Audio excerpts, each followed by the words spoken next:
And with that, if we could stand for the pledge. Our flag is over here. I pledge allegiance to the flag of the United States of America and to the republic for which it stands, one nation, under God, indivisible, with liberty and justice for all. Okay.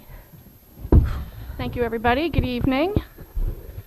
The first thing we have to cover tonight is our school budget.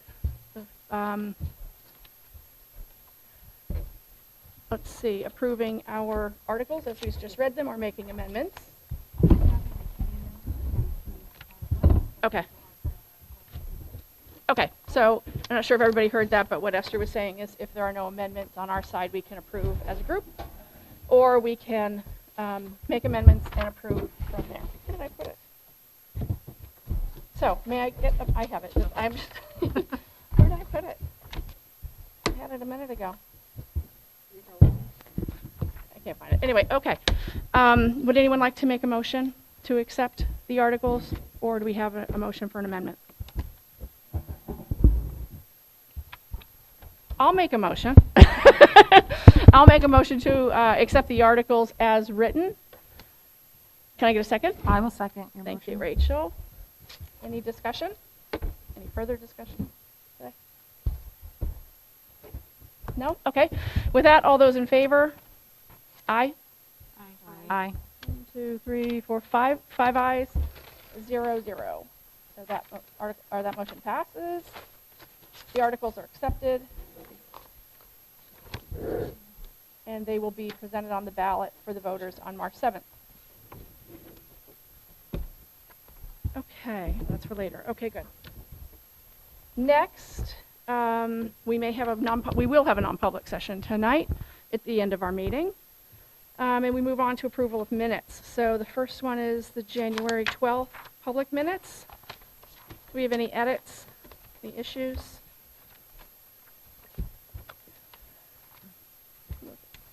Are these presented backwards?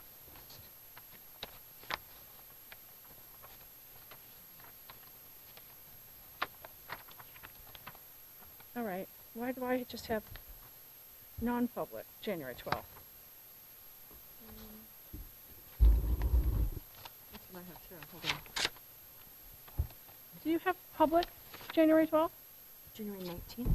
I have January 19th, but on the agenda it's Public on January 12th. It was, the date must be wrong. I think it was the 19th, but you weren't right. This is just the non-public one. For January 12th. Yeah. January 12th. I don't think we had a meeting. We wouldn't have had a meeting on January 12th. That was the non-public meeting. There was no public meeting. We had a non-public on the 12th. Right. Remember? Before school. Just a non-public. Yeah. Oh, Yeah. all right. You weren't there, Cheryl. Okay. All right. So 4-1 is we don't have such a thing. 4-2 is January 12th non-public minutes. Okay. And I do not have that in my packet. Non-public. Oh, do you mind? Thank you, Selena. I don't know why mine didn't print. I have this. I don't have that. Thank you. Oh, right. Yeah. Okay.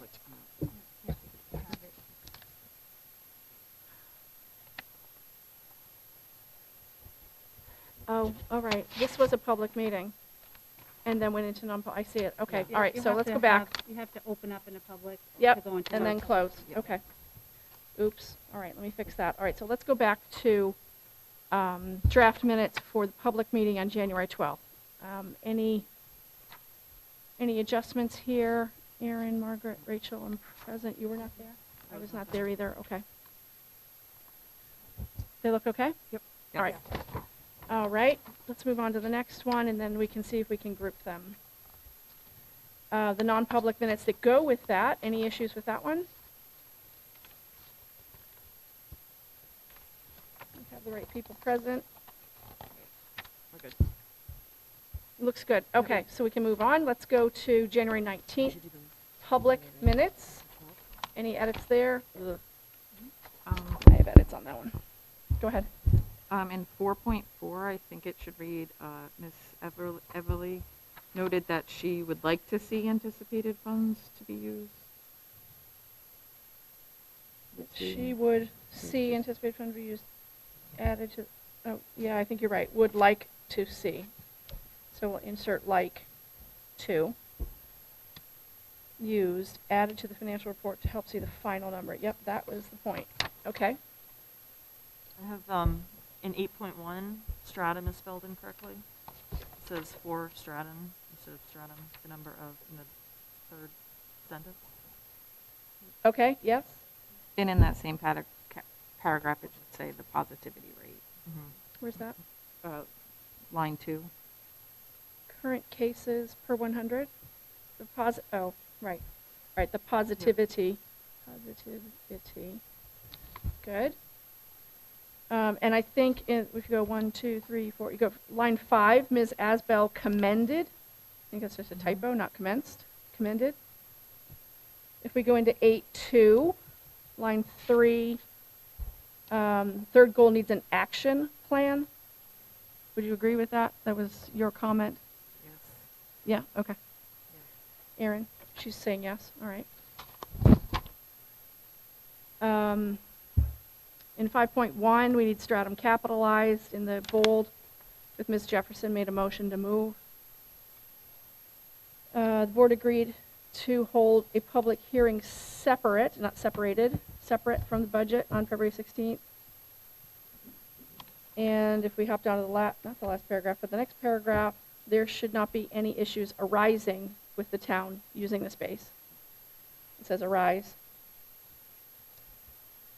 And then in 6.1, third line from the bottom, Ms. Evely,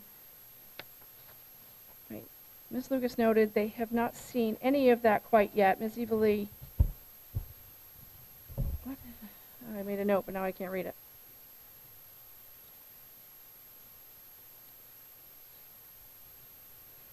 I think it's asked what happens if the teacher's contract is not approved. And Ms. Asbell confirmed that all contracts stay the same and they get negotiated in the following year. And I think one thing I noticed in this, and please correct me if I'm wrong, we don't come back. We don't have any notes for when we came back and voted. Where's Esther? Right here. Oh, hi. I didn't know where you moved to. We don't have any notes at the end for coming back after the non-public and having that vote in public. So we need to add that, right? Well, add it, it's, what happens is it's not on the mic, it's not on the recording. Right. So, Okay. yeah. So we'll add that back. I don't remember exactly. I think it passed 500 if I remember correctly. Yeah, I can look at the Okay. non-public. So we need to add that. All right. So that's the non-public. I mean the public. Apologies. And the non-public from January 19th. Any issues there? We have everybody? We only had 3 of us there. Okay. So it couldn't have it didn't pass 500, it was 300. Okay. So with that amendment to the public meeting minutes, can I get a motion to accept those with the edits? I'll make a motion to accept the edited minutes. And were you at all the meetings? You were? Yes. I was not. Okay. Can we get a second from somebody who was at all? second. Okay. Thank you, Erin. Any discussion on those? All those in favor? Aye. Am I supposed to Oh, abstain? I say we weren't there. We abstained Were on- you not there? No, on the 12th. 19th. Thank you. Same one. Okay. All right. I We wasn't have there to break either, them up. so- We have to break I them was up. gonna say, 'cause I was there Okay. for the Yeah. 12. Yeah, I was hoping we had 3 and Sorry. the rest of us could just abstain. Okay. Let's do the 12th first. So can we pull that, let's pull that motion back. Can I get a revised motion to accept the minutes of January 12th, the public and the non-public? I'd like to make a motion to approve those edits. Thank you, Margaret. Can I get a second? I'll second that motion. Okay, good. Any discussion? No. Okay. All those in favor?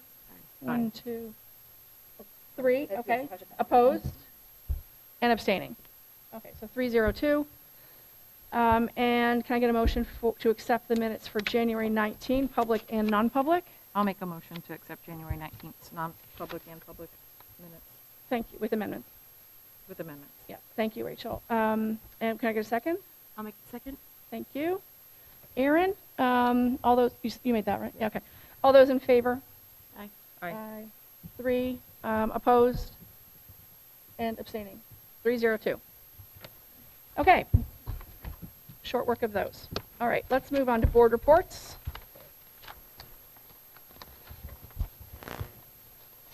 First one is, just look at it, policy.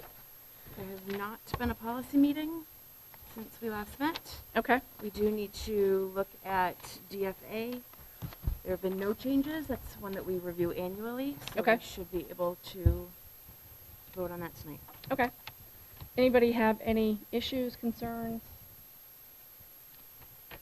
Or are we ready to vote on this one? Second read, we should be ready. Second read? Okay. With that, can I get a motion to accept that policy as written? I'll make the motion to accept DFA as written. Thank you, Aaron. A second, please. I'll second it. Thank you, Kate. And all those, any discussion? Further discussion? No. Okay. All those in favor? Aye. 2, 3, 4, 5, 5, 0, 0. That was short work on that one. Anything else on policy, Aaron? No. Okay. Let's move to Superintendent Evaluation Committee. Yes, so,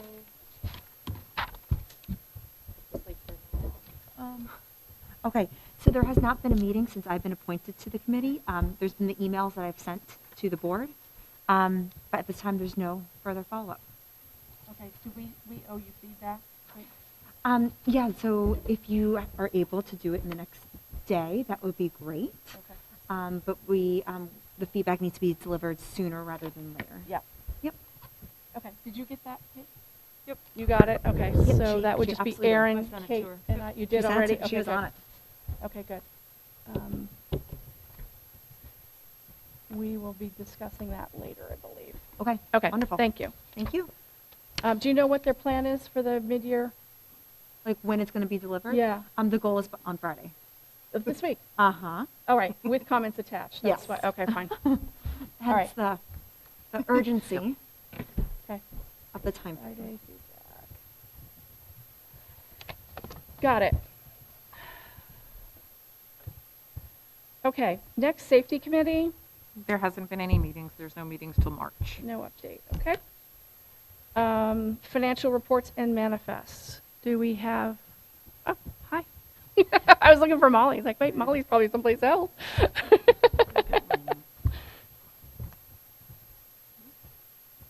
Okay, No. can't hear you.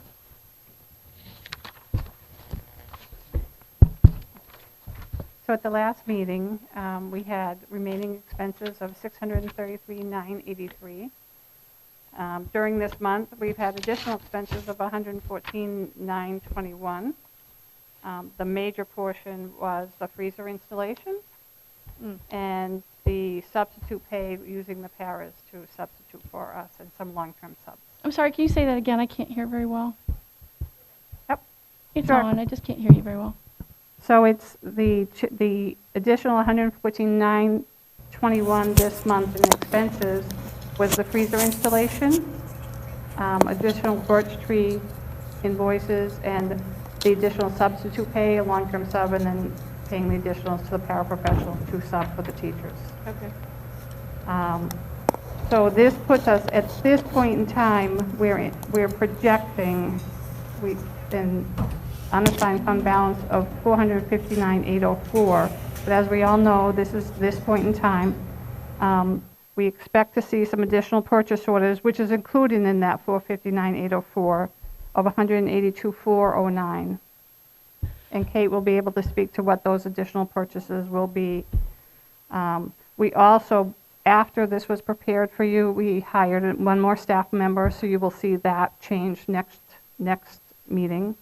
And we will also see probably additional sub-expenses which are not encumbered in this number. So as you know, things move and change, and as the utility bills and things come in, you will see some other changes in that. But at this point in time, that's where we stand. So when I read this, I was thinking the 182,409, and thank you for including that, by the way. You're welcome.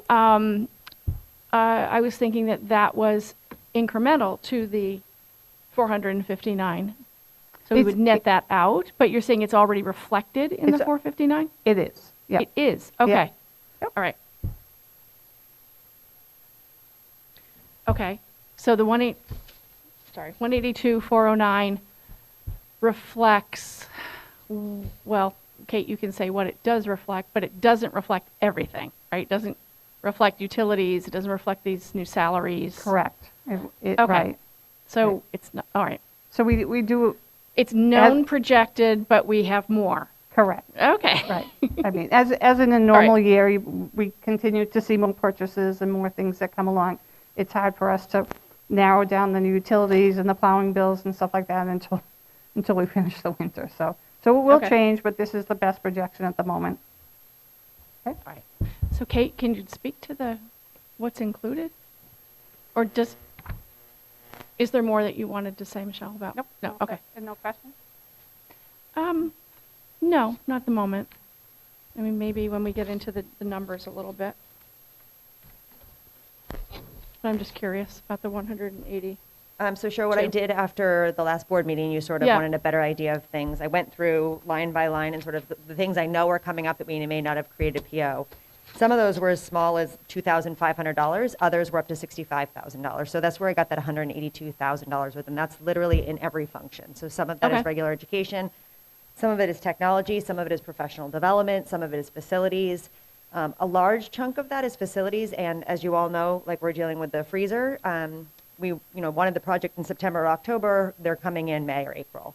And so things of that nature kind of eat up bigger chunks of money. They're not a $1,500 or a $2,700, they're like $33,000. So things like that kind of added up to 182 very quickly.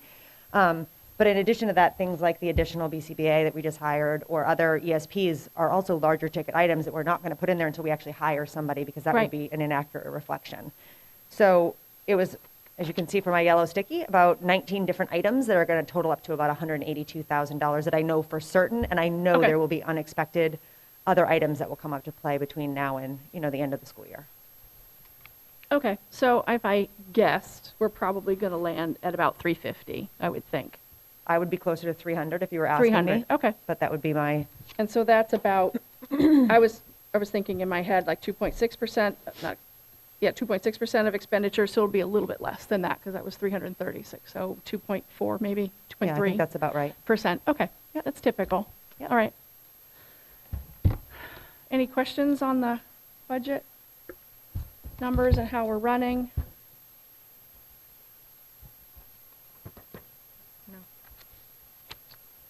I just had comments to myself about open positions. How many people have we hired recently? I know we had a ton of open positions and we spoke about it briefly. I'm just curious, where do we stand with open positions versus recently filled? So in the past 3 weeks, we've hired 3, and we have 2 more that are actually in the pipeline. One will be starting next Monday, that's an ESP, and we have another one that we are hoping will start the following Monday. So Right. we're almost at actually where we would hope to have been in September. Oh, Yeah, we're doing great. Well. Things are finally coming together. We'll take great. Come on, we'll be a little positive about it. okay. I get better late than never, right? Okay. Any other questions on budget? Spending? Anybody? No? Okay. All right. We have obviously a bunch of manifests you need us to sign. COVID communications team. Aaron, So we've met, can you talk into the, make sure you're in the microphone. There you go. If you don't mind. So this morning's meeting, we heard from the community, all heard recently, that the joint board will be meeting for a workshop in 2 weeks to hear from a few local specialists regarding masking and the current status. Beyond that, it's going to be up to the boards to decide. Do we move away from the matrix? Do we keep with the matrix? So that's a conversation that the board's going to need to have about when we're going to work on that.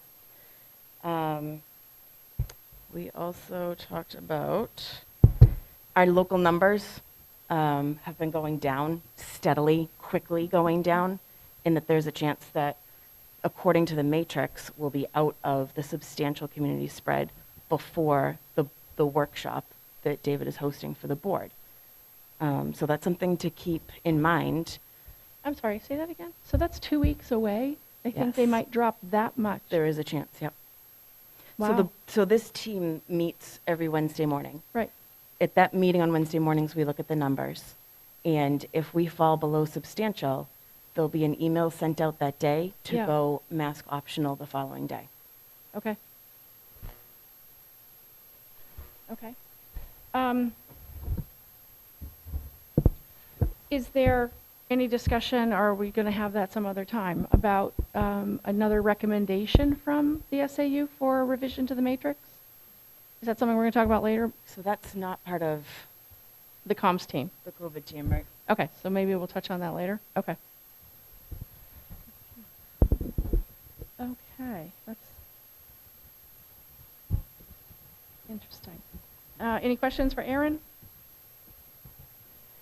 Do you talk about how home testing and lack of reporting comes into that? No. Okay. All right, so we have old business around, the decisions made with COVID-19, with respect to COVID-19, so we'll talk about that in a bit. This is just an update from that COVID comms team. Superintendent report is next. So Esther? Sure. There was no updated report because we just did the big joint report on January 24th. And so in 2 weeks, we've really just been focusing on deliberative sessions and prepping for meetings like this. So as far as balanced scorecard and superintendent's goals, he did not have an update from January 24th, that board report. Okay. We do have a number of, let's see, we have the DEIJ, that's SAU-wide, right? That's a Tuesday night, if I remember correctly? Yep, the SAU DEIJ is having I forget what the exact title is, but I think it's Community Engagement Conversations on Tuesday evening at Exeter High School, and anyone's welcome to register for that. That'll be small groups facilitated by trainers, people that have been trained for that New Hampshire Listens to talk about, I think it's more like your own personal stories and your own reflections, and they'll be facilitated small groups to learn from each other. Good. And we continue, obviously, to move forward with the Portrait of an Educator. We had another meeting on that. We're still on track to have that presentation to Joint Board in May for the full packet. We're getting some good feedback on people that are piloting that and using that, so we'll provide that feedback and then the full plan. Mr. Andruski continues to move forward with the ALMA conversion and right. from Power School to ALMA. And report cards came out. He's taking that feedback from communities and parents and meeting with that group, and they're making, again, every time we make revisions based on feedback to that reporting system. It'll also become our student information system, which houses, addresses, information, all that kind of items also. So those are the kind of the big projects happening right now. Good. I just wanted to mention those meetings. The DEIJ meeting is February 15th at 6 at the Exeter High School cafeteria. And the mask information meeting, or I'm not sure exactly what the Is the official- 24th. 24th for the full 24th, joint. yep, there it is. Okay, that one starts at 6 o'clock in the auditorium at the high school. Correct. So busy that week. Okay. And if I could just, while we're on that topic, if I can just clarify, I know that might be confusing for some people, that why there is not public input on the 24th at that meeting is because that's to the joint board, in the hopes that the joint board can hear all the information from the people attending, because as we know, the decision's made at your local board. So input and public conversation would happen at your local board. And so those meetings, I think, are going to be talked about tonight. That meeting date right now, our next meeting is March 16th, and I think board members are going to talk about that based on that 24th to perhaps meet sooner to have that conversation. But that's why there's not public input. It's just a workshop to hear the information. And then the questions would come at your local board, because every local board controls their own decisions about how they want to handle that. So that's why it's set up that way, just so all of our board members can hear the same information at the same time, instead of asking those panelists, such as Dr. Kim, to present 7 times. He can do it once to one board. So that's the goal of setting it up that way. Thank you. So I think we can move on to the administrative team report from Kate. So you guys had the monthly admin update. I didn't know if you guys had any questions, and then I could certainly answer those, and then I have a couple other things I wanted to share. Under early release on February 3rd, I was curious, can you say more about what trauma-informed practices are? Sure. So really the work we're doing here is we understand that kids go through varying forms of trauma, and some go through significant 5 or 6 different indicators of trauma, and someone might go through one, and it presents very differently. But what we've really been working on as a school is our response to students, and thinking about how we talk with students, how we engage with them, how we support them based on what we know about trauma response. That particular day, it was actually Rebecca Vandenberg, who's one of our school counselors, and Jerry Stewart, who's one of our special education teachers. He actually has his master's in this, and they collaborated together and did this for all of our ESPs. And then we were all doing there was a pocket of things that was more personalized for the staff, but that was that group that got that trauma-informed practice work. That's great. I just wanted to say the cultural exchange project, I think that is so awesome. Isn't that so cool? Yeah, I think that's great. I think our kids will get a lot out of that. And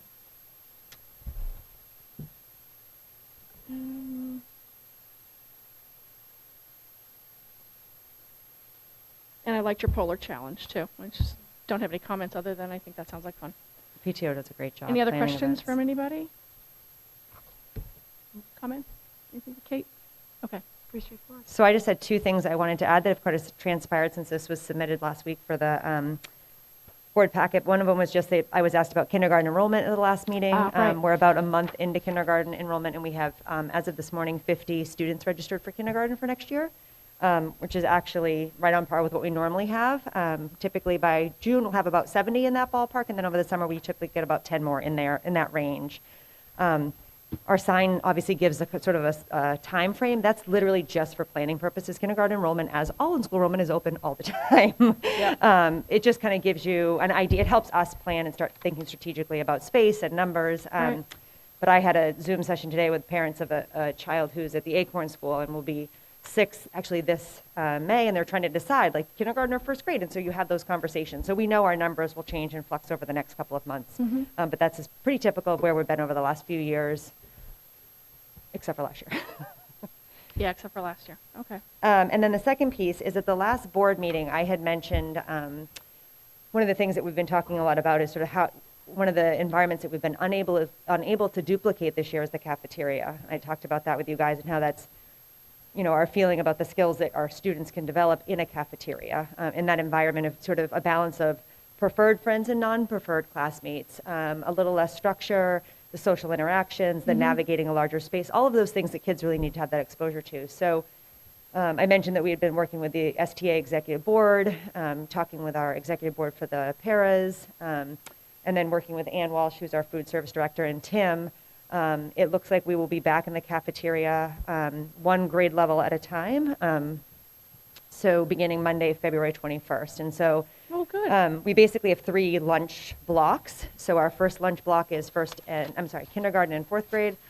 Our second is 1st and 2nd, and our third is 3rd and 5th grade. And so for the week of February 21st, our kindergarten kids will eat in here, 4th grade will continue to eat in their room. Our 1st grade kids will eat in here, 2nd grade will continue to eat in their room. 3rd grade kids will eat in here, 5th grade will continue, and then we'll rotate on a weekly basis because we can't, this room is very limited in space, and we have to be 3 feet, particularly with eating, right? So we've been able to sort of mark it out and create the space and worked really closely with Anne, trying to basically serve 2 lunches because kids are going to have to go to their classrooms and be here.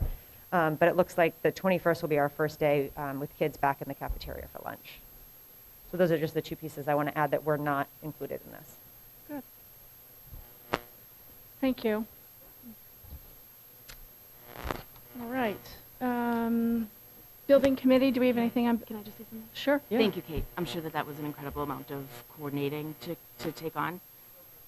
Everybody's gonna be thrilled with that. Thank you. Anything on building committee? After our last board meeting, I reached out to Banwell. We have a follow-up meeting with myself and Tim and Brad. And then at that point, we will be actually connecting the building committee with Brad from Banwell, it's a mouthful, Brad from Banwell, and then we'll make decisions about how you want to move forward with changing the committee, evolving the committee, and next steps.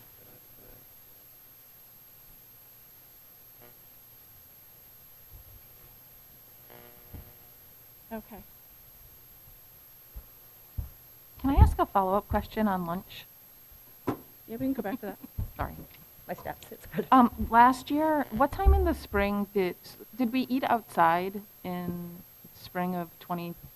We ate 21? outside, yep, in last spring and all fall, actually. So I'm sorry, go ahead. about what month does that start? Typically, it's closer to the end of March, beginning of April, but it really depends. We had tents. If you remember last spring, we had tents, and this fall we had tents, which made it a little bit more possible. But even now, when they can, you'll see groups go outside, even now when it's really, not when it's really cold, but like even today there were groups eating outside because today was a pretty manageable temperature. So we try to utilize it as much as possible, but winter months are extremely difficult. Are we going to do tents this year? Because I mean, I imagine that once the warm weather's here, the preference would be for kids to just eat outside like that should just be part of our regular every school year practice, right? Yep. So we reached out to Marshall Rental, who is the company that we rent the tents from. We're trying to figure out if we can get them back. Okay. But we do want to have them for the spring if it's possible, because it does open up the ability for both groups to be outside at the same time. Right. The feeling around that again would be later March, beginning of April, because a half hour plus a recess tacked onto that, you're outside for an hour, can be pretty cold until April-ish time. But a lot of classes will do it regardless, as long as the kids want to, or so we try to get out there. Okay. Thank you. Okay, so I think we can move on to public input and visitors. And we do have Justin Gibmeyer and Christopher Dunn who've asked to speak. Are they here? Yes. Hi. Would you like to come up to the mic and share with us what you want to talk about?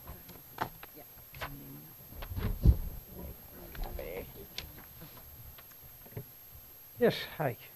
I'm here to request an easement for a potential property that neighbors your land here. I'm sorry, could you speak closer to the mic? I can't hear you very well. I'm sorry. Is that any better? Yes. Okay. I'm just here to request for an easement for access to a piece of property that's landlocked that can only be accessed through the land here. I've spent most of my life in Stratham, residing at my mother's place at 151 Stratham Heights Road. I had the opportunity to go through the SAU school district and had the pleasure of being taught by its dedicated teachers who ensure that no students ever left behind. I myself am a testament of their dedication, being diagnosed with ADD and ADHD at a young age. I'm now a proud father of 2 children, both of whom are attending school in SAU 16. My son, who's 12, is currently attending at CMS, and he also has ADD. My daughter, who's 6, she's currently attending Exeter Main Street School. We've been blessed so far to raise our children in this district, but we've unfortunately outgrown our current home in Exeter. It's a mobile home. And we're desperately trying to keep our kids in the same district. So as you guys know, the housing market right now is really, really expensive. Mm-hmm.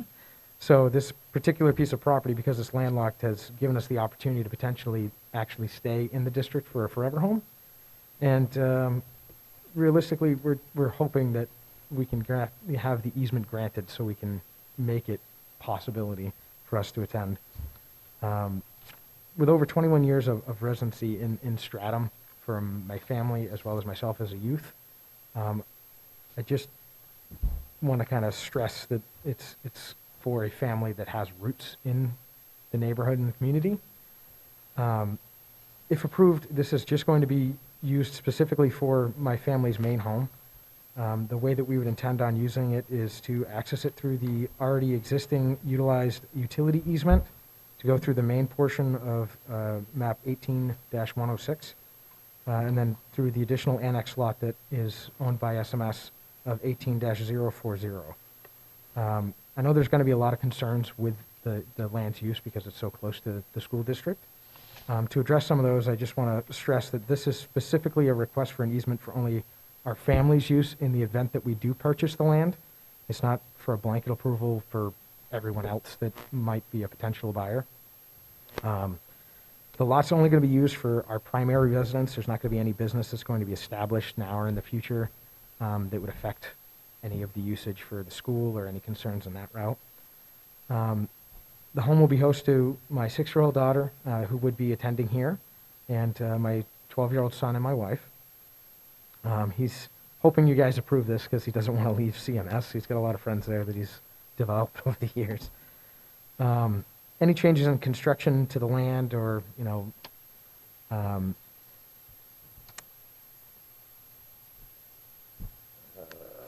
sorry, lost my place here. So anything that would improve like driveway medium use or, eyesores of like where the house is being built or anything like that, I would definitely pass by the board first to get it approved by you guys to make sure that it was adequate for the needs of the students and the teachers alike. And I'm also agreeing to absorbing all costs associated with the easement. So, clearing trees, anything that, for grading levels or anything that. And again, I'd get any of those passed by you guys before anything actually happened. Any town fees or anything like that, we would also absorb, so it would have no cost on the actual school district. So we're just literally asking for access to get from point A to point B. So approving this easement, while it's a small decision for the board, it would have an enormous impact on our family, and we really hope that you guys will take into consideration our request. Do you guys have any questions? Are you Justin or Christopher? Justin. Hi, Justin. Hi. I just want to Sorry. make sure I'm talking to the right person. Okay. Can you explain these maps? Because are they different? We're just looking at this for the first time, so Sure. I think we're going to need some time to digest this, and we'll probably come back to it as old business next time. Definitely. Okay. So But is there a difference between these two maps? They're different perspectives because I couldn't get a full aerial view that was clear as to where it is. So the larger portion, as you can see, I think it's 106. 18-106. That's the actual school's main property there. Then the 18-40 is the annex lot that we were talking about, also going through, and it's 18-42 that's in yellow that is the actual piece of property we're looking to purchase. The red that I have there for the line is roughly where the easement would be utilized to go through. As you can see, most of it goes through what the utility company is already using, so that wouldn't have any impact on the actual school or, any of the students or any of the public use areas there. Justin, can I ask you, okay, I'm on. Can I ask you a question? I apologize. Maybe I didn't hear correctly, or I just want to make sure I understand. So Sure. your plot of land is 42 on the Yes. map, right? And then 40 is someone else's? No, that's also owned by the school. That's also, okay, I'm sorry. I It didn't says hear that it's owned by the town, but I contacted the town and they said it's also owned by the school and they don't have any say in it. Like, where is that land now? Like, do you know, like, is it in relation to the school? So there's a walking path that's where Right. the power lines are going, and it's Sure. literally on the other side of the Okay, power lines. thank you for helping for placement. Yeah. Sure, thank you. You're welcome. And actually, my question had to do with, from a process standpoint, I was thinking the same thing. Don't you have to get approval from the town The town for an says easement? They're saying, straight through you guys first, and then after that, I would have to. first. Yes, first, Okay, and then and they then would they have sign to off approve. of whatever Okay. you guys decide, because it's technically the school's ownership. Okay. So your driveway would be on the other side of that walking trail, is that? Right. That'd be the access point, yeah. Yes. Okay.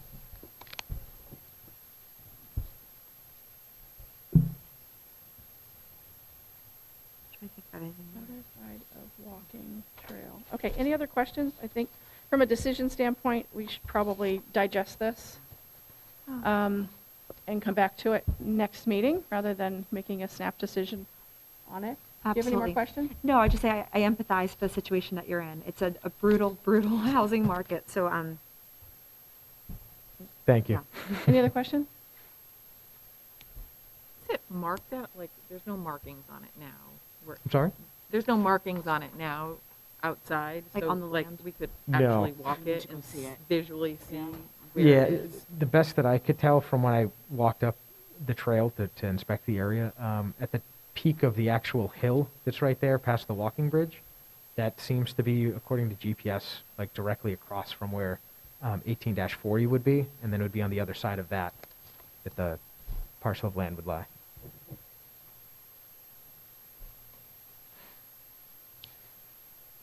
I'm thinking, So I I'm do not, slightly familiar with the trail back there. I'm not. So if you're looking at the trail entrance, you're looking for your driveway to the left of it? So it'd be on either side, whichever you guys chose, of the actual power lines themselves. Okay. The property would be on the farthest side away from the school, Okay. so it'd probably be preferable to be on the left side of the power Yeah, lines. sure. But again, whatever worked for you guys, I have no qualms either way. And what about the other trails that are there? It shouldn't affect them. Because the medium that we plan on using, we wouldn't bar anybody from it. If anything, it would make it actually easier to access. So, Okay. I feel like I need to see it. Yeah, I was thinking the same thing. I Yeah. feel like we need a little more point of view Yeah. on impact. Yeah, I feel like that really impacts To the some of property because- trails at Stratham Hill Park. I can have Rusty come to the next meeting. Yeah, Come that- early and walk it with you all if you want. I think that's a good idea. I won't be here, but that's a great idea. For all the rest of you, in the snow, have fun. I sign you up. From my memory, I feel like there are a lot of trails that would be straddling your driveway, or the only one that I saw was on the right-hand side that has like a walking bridge that goes right up over. I because going definitely. up that hill is like Long Hill and Dead Fish. So there's actually two trails that cross through the actual property itself. Yeah. And I have no intention of touching it. It's a fairly large property, and I would be closer to the school. It's very expensive to clear trees and land, so I mean it's about 3/4 away back in the property before the trails actually intersect or touch anywhere there. Okay. We'd be looking to be closest to the school that would be permissible. Okay, any more questions? I do. Oh, go ahead. Is it our decision? Then it goes to the town. Yeah. If it's okay here, then it goes to the town. Okay. The town realistically said that since SMS owns it, the school board has to pass and Just start approve it, there. and they just follow whatever And then your they'll decision decide on is. the impacts to the park. Right. Okay. Thank you. Hmm. What's the size of the land? 6 acres? 6 acres? It seems like a great spot. Yeah, they're good.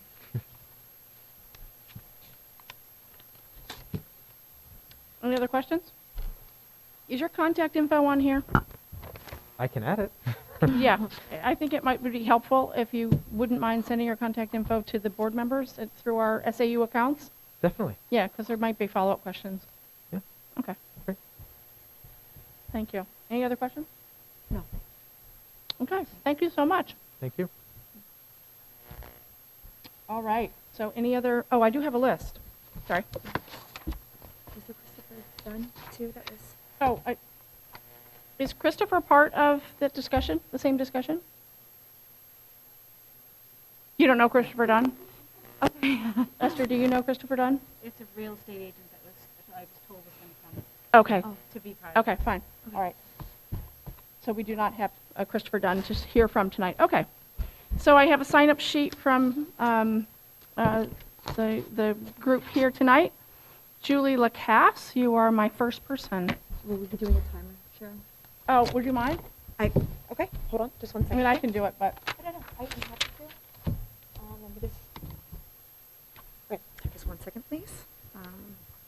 so we typically allow, I mean, by policy, we allow 3 minutes per speaker. We try not to cut people off if we don't have to. So just so you know, we try to aim for that. I don't need that long. Okay. If you could state your name and your address, please. Sure. My name's Julie Lacasse. I live at 10 Tall Pines Drive. I've gotten up here and spoken before. You all probably remember my stance on masks, but I will reiterate it for you. Nothing about masking our children is normal, and the length that we have let this masking go on is making it seem normal to them. Since school was back in session and masking started, so many studies have come out Dr. Wen on CNN, Dr. Fauci himself have all said that masking does little to no good. We are impacting our children's mental capability to grow up in a normal manner, and taking masks off, it shouldn't be up to a matrix. Masks should be gone by now. All measures that have been taken to keep people safe, whether they isolate at home or whether they've gotten the vaccine, those all have been proven to work much better than masking. The other thing that I want to talk about is our school rank. I went here. Some of the teachers that I had are still here. I know SMS is made up of some of the most wonderful teachers in New Hampshire. When we moved here in 2015, the school rank was in the top 10, and now the school rank is, I believe, number 62. So not only as a parent with 3 little kids that are going to be at SMS for a long time, but also as a resident and property owner here, you know, it's concerning to see our school rank slip when we have, in my opinion, the best teachers in New Hampshire. So the last thing I'd like to close with is, Kate, I am so happy to hear that you are getting the kids back in the cafeteria. I think that's crucial for development, crucial for social skills. And, you know, our kids, it's time that we let our kids get back to normal.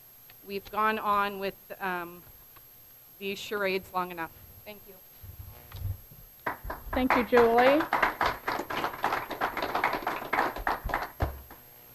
Okay, next we have Megan Parrish.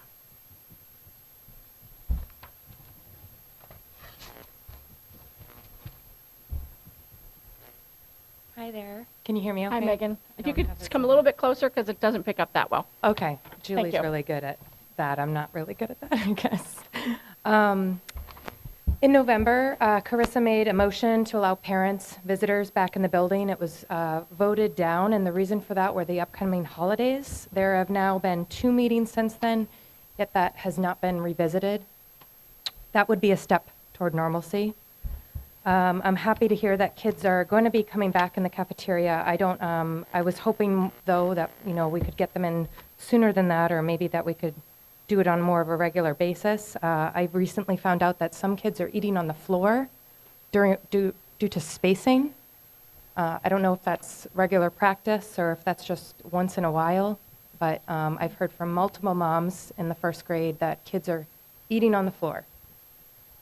Meanwhile, in Brentwood, I heard today that they've been in the cafeteria. I don't know if other schools in the district are completely in the cafeteria, but I just find the floor eating upsetting and alarming, as well as watching TV during lunch.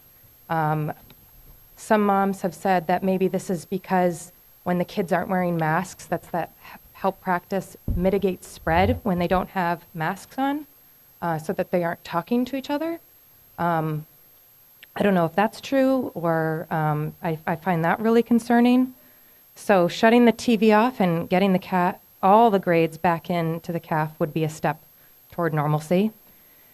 Kids are still wearing masks during PE. It was actually just voted in Barrington Elementary 2 months ago to remove masks. I'm sure other elementary schools are doing this as well during physical activity for obvious reasons when kids are breathing heavier. That would be a step toward normalcy. None of these things have happened. Throughout this year, we haven't seen any steps or changes forward. We've maintained, slipped into a complacent state of normalizing restrictions, molding our children to believe that this is what normal is now. It's upsetting that our children still are living this way. Parents would hold out hope that we would be maskless come this spring, but realistically, we still aren't even allowed in the building. Our kids haven't had the opportunity to show off their classroom. That's normally a joyful moment as a kid. We've now gotten word that there will be a mask forum at the end of the month. Hopefully, we don't have to, I don't understand why there's a delay. I'm not sure why we can't just do that sooner. Is the science going to change more before then? Hopefully, we don't have to wait for the governor to step in to save the day like he did with remote learning. I'm guessing that will be the only way that parents, students, and staff are allowed choice once again, regardless of numbers. Steps toward normalcy would go a long way in the direction of unity and hope. Thank you. Thank you, Megan.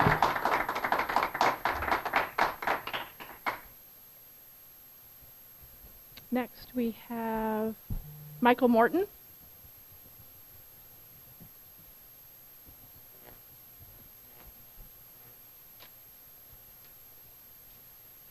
Good evening. My name is Michael Morton, Spring Creek Lane, Stratham. I'm a board-certified surgeon practicing here in the Seacoast, and as such, I've dedicated the better part of the last 2 decades of my life learning to and helping to cure the sick.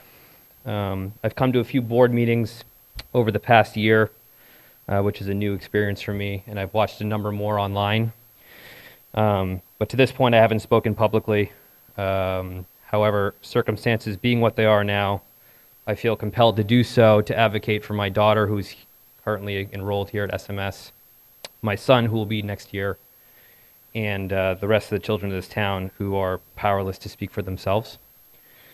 I've been listening to this meeting and many like it for the past year, as I said, and what I continue to hear from those who are arguing for parental choice with respect to their children are passion and concern, yes, but more so I hear facts, logic, data, reasoning, nuance, and a sincere attempt to work through this very difficult problem with rigorous moral and intellectual scruples.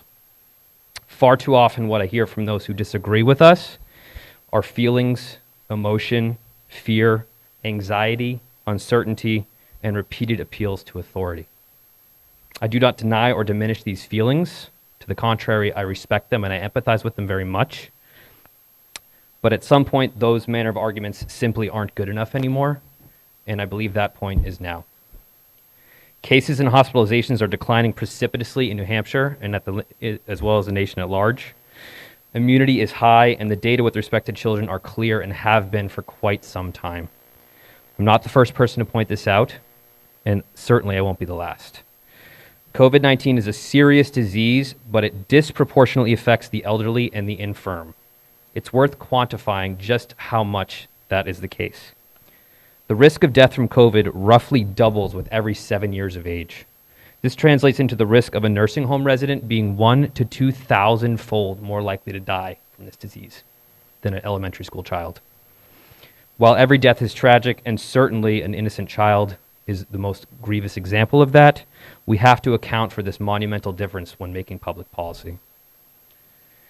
The main study used by the CDC, and I apologize, I am going to go over probably by a minute, to justify this continued mask usage is an Arizona study that was published this past fall.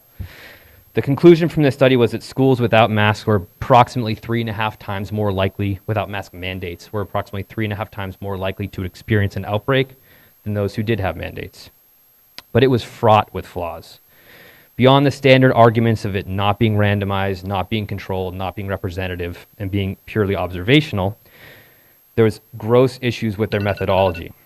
Most notable among these was something known as detection bias. The authors defined an outbreak as 2 or more cases linked to one school. However, these links were often found by testing of close contacts of confirmed cases. But, and this is important, they only did routine testing of close contacts who were unmasked. So in other words, if you were masked, they weren't testing you, so they didn't know. It was issues like this that called Noah Haber and other public health officials to call the research, quote, so unreliable that it probably should not have been entered into the public discourse. Rather, instead, it was used to direct the public policy.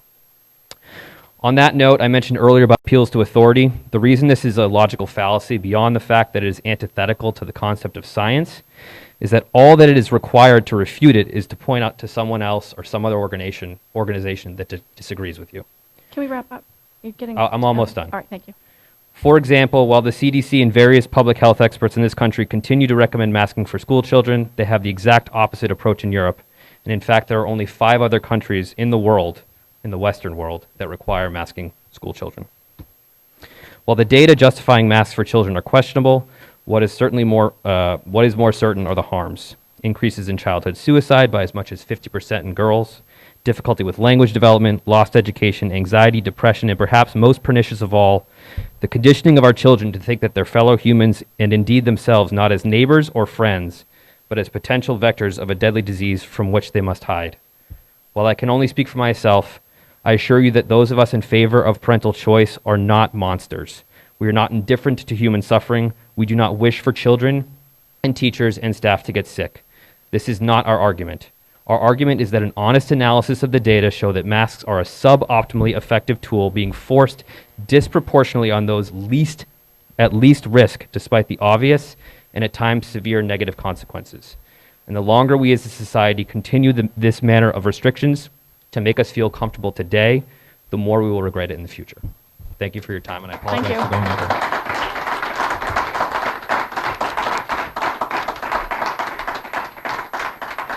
Next, we have Alexis.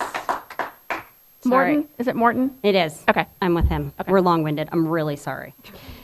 Just 2 weeks to stop the spread, just until the vaccine comes out, just until the kids can be vaccinated, just until the 5 and up can be vaccinated, just until the 6 months to 5 can be vaccinated. I'm not an idiot. I get it. It's a deadly virus, and in March of 2020, it was really scary and very unknown. We locked down, we watched our groceries, and I made my husband strip down in the basement when he came home from work. 2 years later, the at-risk community has the option to be vaccinated, and yet here we are. How many more months and years need to go by before we accept this for what it is, a virus? A healthy child is likely not even going to know they have it. Science isn't the opinion of an expert. Just because a doctor, scientist, teacher, or your neighbor says it's true doesn't mean it is. Science is a process by which we attempt to find out the truth. We do that by gathering data, and the data are very clear. COVID disproportionately affects elderly, obese, and comorbid people to a substantial degree.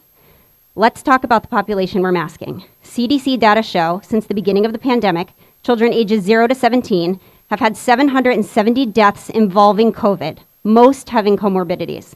However, there have been almost 70,000 deaths from other causes in that time. I just told you the facts. So now we know COVID is not a significant risk to children in this building. Yet, they are the population we're so dead set on masking. Let's talk about mask data. There have been only 2 published randomized control trials in the world that I could find. One in Bangladesh, which shows wearing surgical masks decreased cases by 11%. Cloth masks had no benefit. This was in a population that had no vaccine and was only adults. The other trial was in Denmark. That one showed that masks were ineffective in preventing COVID. There's been no randomized trials in children. But let's play devil's advocate for a second. The argument, we need to mask to protect the immunocompromised children. The reality, this population is at risk for viruses and have been since before COVID. They live very difficult lives, and masking the rest of the children is not a good solution. They've lived without the rest of the children wearing masks before, and eventually they will have to again. Another argument, children need to protect their teachers, parents, and siblings. The reality, children need to be children. I've already explained the data showing they aren't at risk, so why are we requesting they cover their face to protect populations of adults who can get vaccinated if they choose? Another argument, cases are going to rise. We'll have to close schools and go remote if we go mask optional. The reality, there have been rises in cases, the highest since the beginning of the pandemic, despite wearing masks. An argument, just a little bit longer, just until, and the reality is we already know the answer to that. The scientific decision to mask children does not make sense. We did it because we didn't know better. We scientifically are not guaranteeing protection of them, their teachers, their parents, or their siblings. Some may not like this reality, but it is a clinical fact. Some like to lead with emotions rather than facts. Some make all their decisions that way. But the truth is, the burden of wearing the masks outweighs their effectiveness. Let's discuss that super quick. Kids can and will wear masks. They've proven it. They're going to do what we ask because us, as their parents and guardians, tell them to. I'm almost done. But pretend they all don't mind. But to pretend they all don't mind and pretend some of their mental health isn't suffering is an injustice to them all. Some parents are going to stand up here and say their kids don't mind, and they're totally fine with it. There's another side to that argument. I sat here during a board meeting at the beginning of the year and watched a father cry to you. He told you his son used to love school, and now he hates it. He comes home and says, I can't hear the teachers. Sometimes I can't hear my friends, and I don't know what they're saying. I'm stupid. A child here says he's stupid. By continuing to keep children masked, what you're telling me is the ones who are struggling matter less than the ones who aren't struggling. If masks don't hinder the ability to communicate, why do adults pull them down? The special educator in me can't help but think, if masks do inhibit communication, why are we requiring our children to wear them? I'm not standing here telling anyone to do what to do with their child. I wouldn't dare. Rather, I'm standing here begging for my right to parent as I see fit. If society is finally making the decision to make masks optional, why are you pushing this off for 2 more weeks? Why are we waiting until February 24th? If the data is correct and we see detrimental signs of mask wearing, why ask these kids to keep doing this for just a little bit longer? Thank you.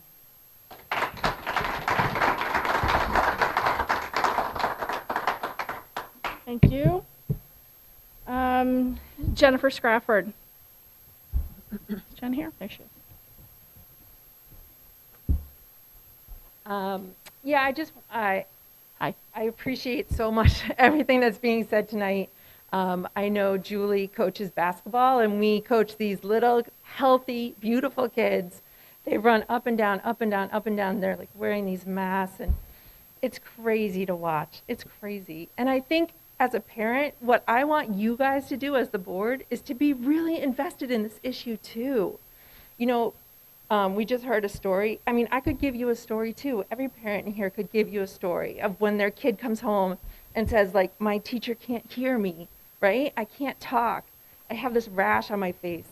We need the board to be as invested as the parents are. And I need to hear that you guys are debating this issue and care about this issue. And I'm asking you tonight, please debate this issue and please change the mask mandate. Thank you.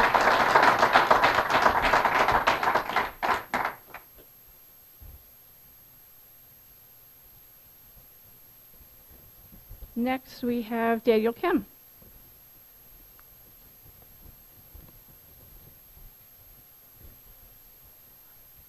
Hello. Hi.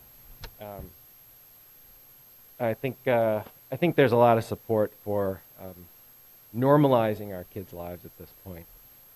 I think they've been eloquently stated tonight. I don't have much to add, especially from the data standpoint that Dr. Morton had explained in his very well-spoken speech. A couple of points that I would like to make. The one is regarding the matrix and how I think the 31-member committee that you had communicated with said that we may be at a point where we are below that threshold in our matrix. I don't see that happening. I don't know where that came from. That would be great. It's really a pipe dream for me, so that we wouldn't have to do any of this anymore. And the other thing that I wanted to say is, and Mike touched upon it, when he had mentioned that, people are very afraid right now still. And I totally get that, because we have been bathed in fear for the last 2 years. But to that, what I would say is we've also learned exponentially in those 2 years.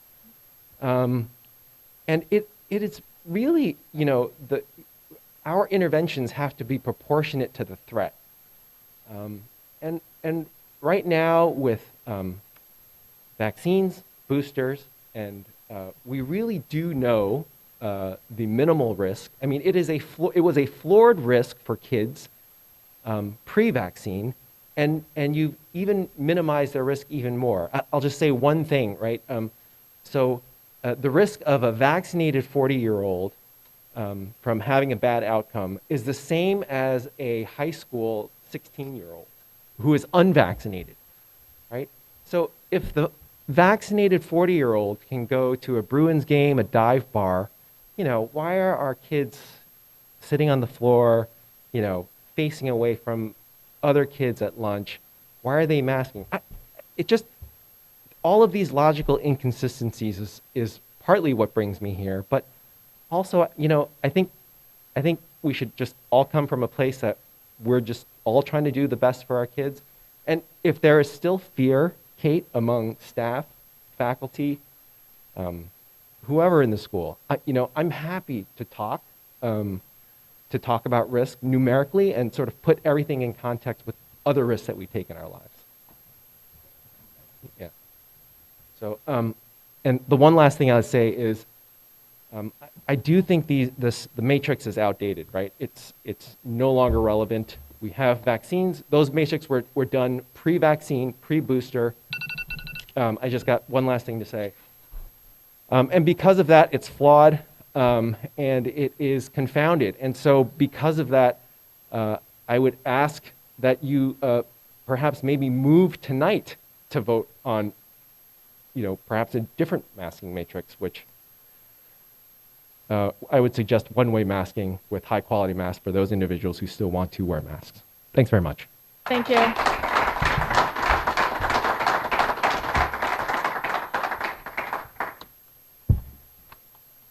Looks like that one's crossed out, so that leaves Peter Lessels.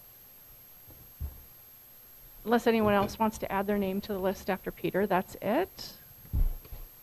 Can we get a couple more people who might want? Julia. You can put Julia.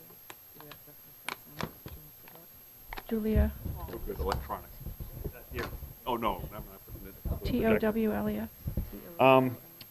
Towles. So much has already been said accurately. I mean, the CDC study, it's hard to explain what a piece of junk their main study is. So they said it scientifically, but if you read it, it is a piece of junk. It's amazing that this thing is the number one thing on masks. But that's actually not the main thing I'm going to talk about. Look, I took this virus very seriously. And I was totally annoyed with people who would say, oh, this is just like the flu. No, it's just like the flu if we'd never seen it before. COVID is dangerous. It kills people. I am vaccinated. I follow the science. So our family was masked long before, when the CDC was saying don't worry about it in the beginning, we were masked. We changed over time because the data changed over time. And I don't see that at all right now. I mean, we kept kids out of school too long in our school system. We were wrong, catastrophically wrong. We know that now. I mean, a 50% increase in suicide in a year, people have shrugged that off as, oh, suicides have been increasing. No, they haven't been increasing 50% in a year. That is real. At that level, more children, the additional deaths from suicide in New Hampshire has exceeded COVID deaths in New Hampshire among teens. And to put the risk in context, when you drive your child to this school to drop them off, they are at significantly higher risk in the car than they are from COVID. Significantly higher. COVID kills, and this is CDC data. This is not COVID. The flu and pneumonia kill more children even when this data includes the period where we had no vaccine for kids, kills more than COVID. So this is not something that is dangerous to children. Comparatively. Look, it is horrible if somebody dies, but at these risks, drowning kills more children over this period. So if you were to say force life preservers on our kids, that would be idiotic. Well, this is also idiotic. For a risk that's lower than the flu, you are forcing masks. For a risk that's significantly lower than driving, you're forcing masks. And we know what the negative side has been. So I've got a question. We found out that the people who are saying we should stay out from school were catastrophically wrong. We know the damage, IQ, all those other things. What has this board done to diminish those voices who are catastrophically wrong and increase the voices listening to people who were correct on that? I'm just curious, because I haven't seen any change, so I'm asking openly, how has that view changed? I mean, clearly one group of people was wildly wrong. How have you guys weighted that differently? Because I, from the outside looking at board meetings, haven't seen any change. I actually really mean this as an open question, because I haven't seen it, and maybe it's happening in a place I don't see. Okay, go ahead.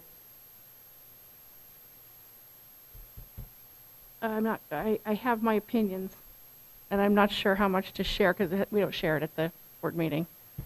I've questioned, look back on some of the decisions we made and the reasons we made them, and the ones that, severely impacted the decisions we made on how we run our school. One being the 6-foot social distance, for example. That one was the best information we had at the time. Turned out 6 feet was way more than we needed. We didn't know that for a good 4 or 5 months.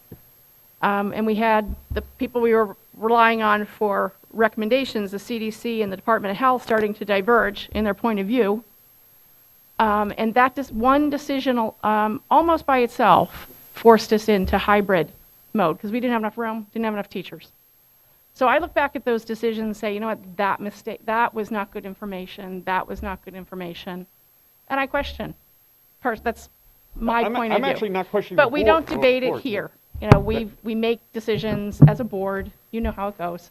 And we No, follow no, and execute those decisions, so. And I'm not questioning what the board did in the past, because nobody knew anything in the beginning. So I'm actually not questioning that. I'm asking, once you get those data points and you say, okay, these people were wrong on 6 feet. These people were catastrophically wrong writ large on this is causing no harm as we go remote. And yet, these people are the people we should listen to and not the data on this.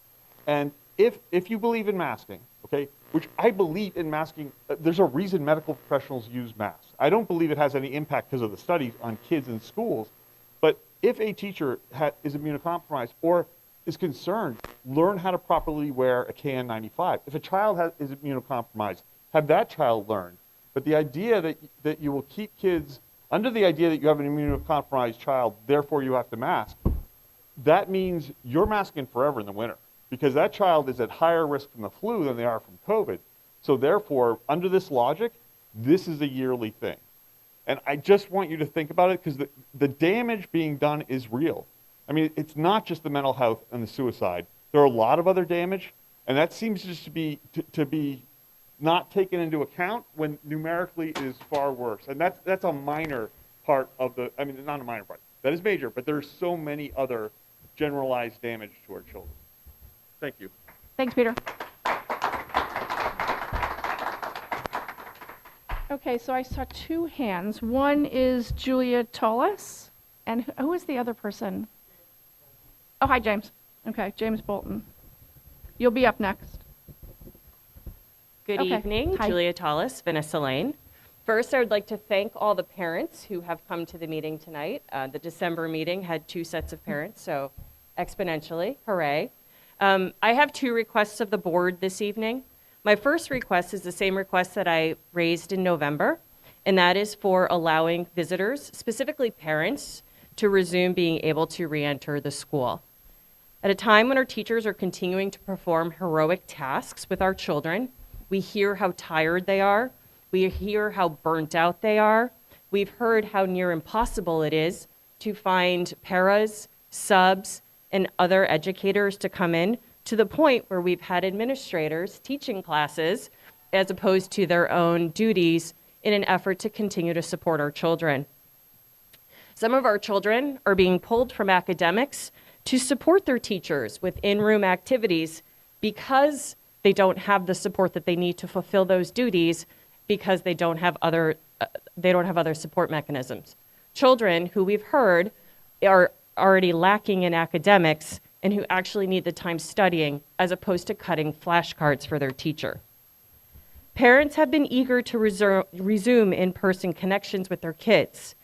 Our parents who have children in the 1st grade have yet to set foot inside this school to build the bond that is so special to many of us.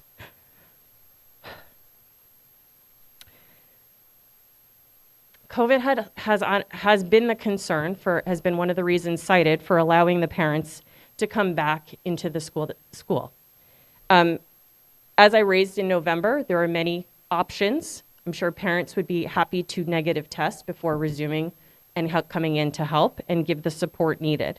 And as a parent, I can attest to the desperation of many of the parents, many of whom sit in this audience this evening, that they hands down want to help.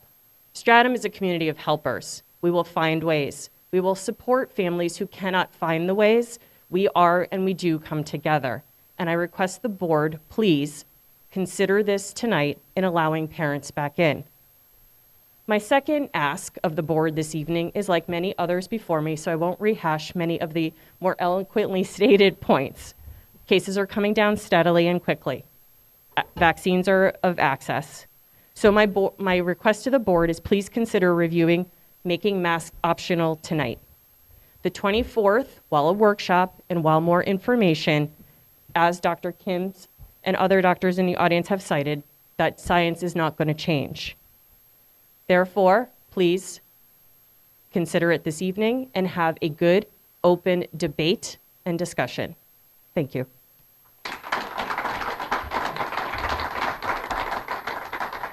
Thank you. James?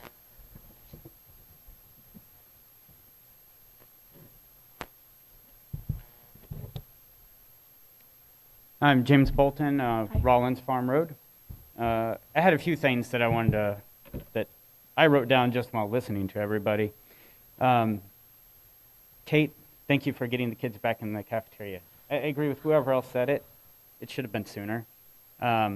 It sounds like there's limitations on when they can get back into the school or into the cafeteria because of this 3 feet rule. But the times that I've managed to, thankfully through Zoom, see my kids in the classroom, it's not like they're maintaining 3 feet all the time anyways, especially while eating. Talking to them, how they go. My 3 kids that are here, they each have completely different experiences in the classrooms. I know, like with Megan mentioned, some kids eat on the floor. I know my 4th grader, they used to eat on the floor, but then a kid spilled milk on the floor, so now they're sitting at desk. Which I don't know how that's going to stop the milk getting on the floor, but it is what it is. Next thing, not related to that, but related to the COVID committee that Aaron sits on. I've talked to one person I know on that board, and I know that there's a lot more that goes on than you provide in your reports to this board. I wish there was more information provided. I wish as a committee they provided meeting notes that we as a public could attend, even just to listen. I know it's in the morning, so it's hard for people to be there in person, but why is there no recording we can listen in and see what's actually being discussed, or meeting minutes, or to know what the administration's providing the committee to help guide y'all on what y'all are doing? I'll leave it at there, just knowing that it appears there's more going on than we are informed of. Maybe my information's wrong, but it is what it is. On the budget, I'm not going to say that I always agreed with Nurse Lily, but I think she's probably done an admirable job in the last 2 years. And I think it's disappointing that somebody that never came into that job, or any of the other nurses in schools, came into it and said, this is what I'm going to do with this pandemic. And we don't see any sort of compensation or anything given towards the nursing staff, given the level of workload that's been given to them. And if these protocols are going to keep going with no end goal in place, then I think that they should be compensated for the additional ask of them beyond what a school nurse would, I think, normally do in normal times. There was in a prior meeting back in the fall, there was a thing about moving the schools to get out at 3:05 instead of 2:55, because that's what the contract already had, and I think Kate said we'll do that next year, but nobody asked why we can't do that this year or sooner, or, you know, where's that time getting lost at? The last thing I wanted to say on the staffing issues, I didn't hear the budget part at the beginning, but kind of like she said right before me, if parents could come in, we could help, but also while the budget's brought up and Kate brings up her reports and talks about how the other Kate is teaching, there's no input from the board saying, what can we do to make sure you can hire people, substitutes? What can we do to help you? We don't hear that. Instead, we just hear, all right, well, that's your report, but I guess you're on your own. And so then the students suffer because they're not getting that consistent teaching experience from their teachers. Thank you. Cheryl, this is someone who's raising their hand. Okay, just a second. Okay, sure. I would like to speak on the sub issue. Yeah. There's a sub shortage across Yes, the in just a region. minute, please. And if anyone here wants to sign up to be a sub, the schools would gladly take you. So if people want to get back into the classrooms, being a sub is a way you could do that. I'm just saying. I didn't sign up. I wasn't planning to speak. You just state your name and address. It's Donna please. Marsh. I live on Scammon Road in Stratham. All three of my children went here. They spent some of the best years of their lives in this building. Some of the best teachers that have taught them taught here in this school. I told Tom Fosher, when my youngest left here, to go to Sacred Heart, that my kids went to Sacred Heart for middle school because I couldn't let go of SMS. And that was the truth. I wasn't ready for a big school like CMS. I wanted to hold on to the community feeling at SMS forever. I've spoken at many school board meetings in support of the teachers. I've always been in full support of raises, whatever these teachers have needed. Some of them are my dearest friends. My son is walking around the hallways right now, reminiscing, because he walked in to sit at this meeting with me tonight, and he said, I had no idea how much I missed this school. He hasn't come back. I've been here probably 45 minutes. He played basketball there, all three of my kids. I'm blown away to hear tonight that kids aren't eating in the cafeteria at this point, 2 years into this pandemic. Blown away. I'm blown away that they're sitting on the floor eating lunch. Parents aren't allowed in this building. I see teachers, parents in public socializing at sporting events. I see together, apart. I see people at gyms. I see people at Market Basket. And parents aren't allowed into this school. Coming into this school was the highlight of me being a parent in this school, and also I know for some of the teachers. I've been told by teachers who are afraid to speak up that they A, want masks off, and they B, want to have the parents back in the school, but they're afraid. I don't know what's going on here.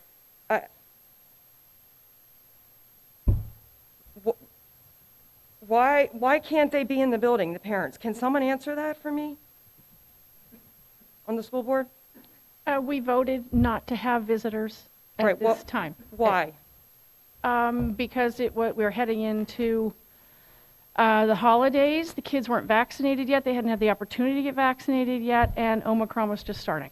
And all that's done. And it's on our agenda for tonight. Mm-hmm. I'd like to ask you to get the masks off the kids so they can get back to being kids and not think this is normal, because it's not. Every one of us is out in public every day somewhere without a mask, living lives normally. These kids have to come here every single day. Get the masks off the kids, allow them to be kids again, and allow parents to come back into school, and please bring back the school that I knew when my kids went here. Thank you. Thank you. Hi. Jessica Lyons, 150 Stratham Heights Road. I've reached out to many of you, and I've had some wonderful conversations. Kate and I have connected quite a bit. I'm a mental health professional. I've been in the field for close to 20 years. I think really most of what we need to hear tonight we've heard, so I don't want to repeat what so many of the other parents have said and studies that have been cited. But the prolonged mask wearing does impact mental health. The bottom part of the face is predominantly what all of us use to communicate nonverbally, to express emotion, to learn, to gain speech skills, all of this. And short-term mask use, really, I didn't have concerns about early on, but we're going into 2 years now. Really, the takeaway is I think these kids need a return to normalcy as soon as possible, and masking and coming back to the cafeteria, all of those things will absolutely help these kids reestablish their baseline. I think there's an unfair burden being placed on the educators to deal with the rise in social emotional issues, behavior issues.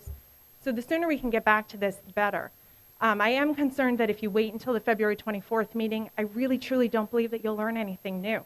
Dr. Kim is here. He has communicated very openly. He is one of the two panelists. If you wait until February 24th, then you have to wait till the next March meeting. Then ideally, in theory, maybe have a transition plan. I really think that you have the information that you need now. And I can also tell you, in the 20 years in this field, I have not seen anything like what I continue to see now. Kids in emergency rooms, waiting care. If talk to any parent who's trying to get their kid into a therapist, less than 10% of clinicians have openings. And that is across just clinicians in general. That's not specific to clinicians who work with kids and teens. There's a tremendous shortage and access to care issue. This is devastating. And when children are in emergency rooms awaiting treatment, awaiting inpatient hospitalization, they don't receive any treatment. A lot of people don't know that.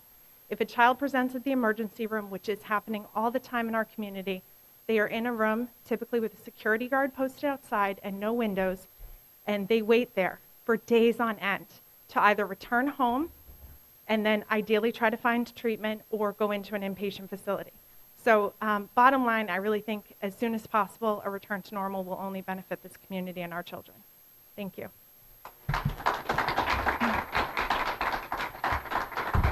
Thank you. So I think that, is that everybody? That's everybody you had on the list and anyone who rose their hand afterwards. Okay. Thank you very much, everybody. Next, I lost my agenda after all that. Old business? Okay, we're going to move on to old business. We have a number of things on COVID discussion. So Esther, can you update us on numbers, please? Sure, on the DOE website, on the community dashboard, the current level is still substantial. The new cases over the last 14 days is 788.4 out of the 100K, and the percentage rate is 10.1.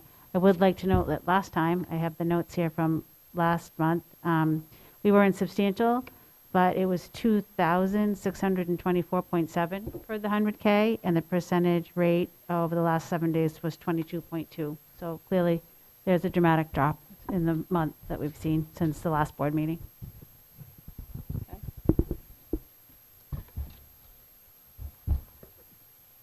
Any questions for Esther on where we are at the moment based on the current matrix? Okay. Next, we wanted to revisit the visitors decision, having visitors in the building. Cheryl, can I ask a question? So it says Sure. visitors outside school hours. Should it be inside school hours? I'm not sure why it says outside school Okay, I hours, just wanna to make sure be I wasn't honest. missing Is something. there a I'm like, reason I why think that we're all says allowed outside in. school hours? Okay, Esther, can you say why that says outside? Initially, it was outside school hours, and I'm looking to Kate. Is that still accurate? Yeah, please, if you don't mind, so we can hear you better. One of the things we had been looking at was there a number of after-school activities, and we just were sort of like, example would be the 5th grade basketball game. Typically, the staff plays the 5th graders, and tons of community members come. And there had been visitors in the building after school, but not engaging with students. We had sort of had that, like, they can be in the building, but they're not engaging with students, sort of that a piece of it. I wanted to propose that we start opening that up, and for things like that, particularly because those are by choice. So families that are comfortable would send their children, and those that were not would not send their children. So I wanted to open that conversation up. Since then, we've had a lot of conversations at the administrative level and certainly talking with other staff, and would like to propose that there be further discussion about visitors during the day for a variety of reasons. We have people we'd like to come in for educational purposes, and then obviously some of the other stuff that parents had mentioned about being able to support some of the classrooms if we can do that. I think we need to set up some limitations on the number of people in a room because our rooms are crowded, but I think we need to figure out ways to make that a little bit more possible at SMS. That's why it was on the agenda. Can I ask a question, Cheryl? Yeah. So I do want to talk about visitors in the building, and I want to get visitors back in as soon as possible, but I'm worried if we talk about that first, it will hinder on masks, and I think that's the more important issue. And so can we talk about that first? Oh, can we talk about the masking first so that visitors in the building isn't, do you get what I'm saying? And I'm not making mouth sense, but I'm just worried if we vote on the visitors first or talk about it first, it will then be contingent on whether or not we take the masks or make masks optional. Because I think that's what we're hearing is the thing people want to hear about the most. Well, actually, masks not on our list. The matrix. Matrices. I guess I don't see the problem with having that conversation now. Okay, that's fine. I mean, we can see what is proposed, right? Okay. Because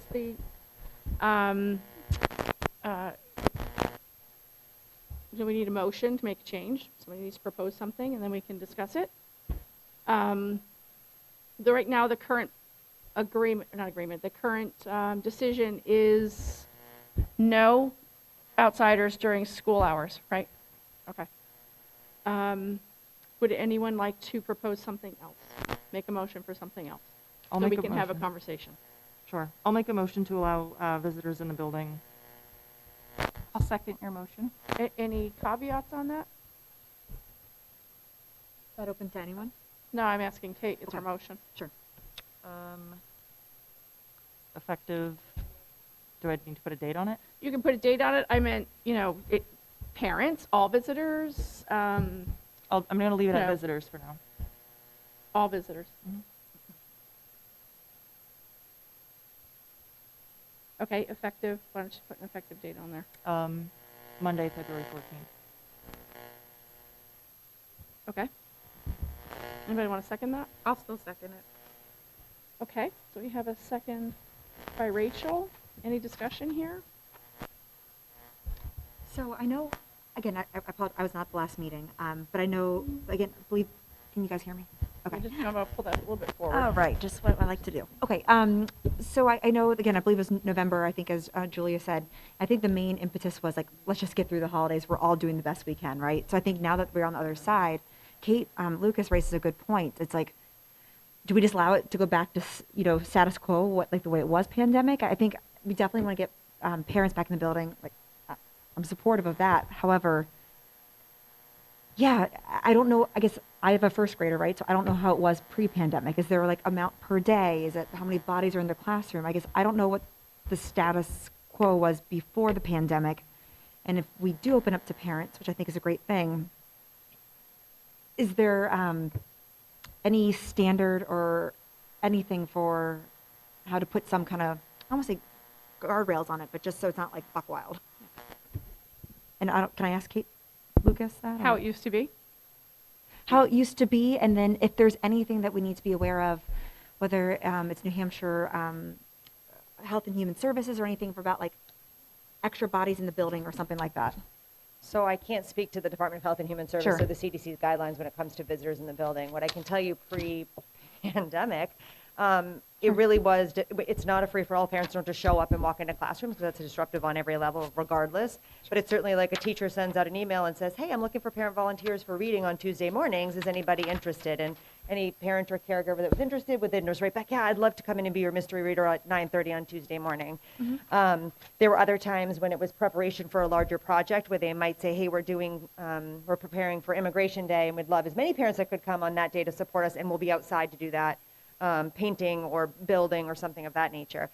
So it's not, you don't just show up and go to a classroom. That's not appropriate. That is disruptive to the learning environment, but it certainly opens a door for collaborations between parents and caregivers and the classroom teachers to decide when it's appropriate to be there to support the learning and to support the students for a variety of different reasons. And I sort of envision that's how we would move forward.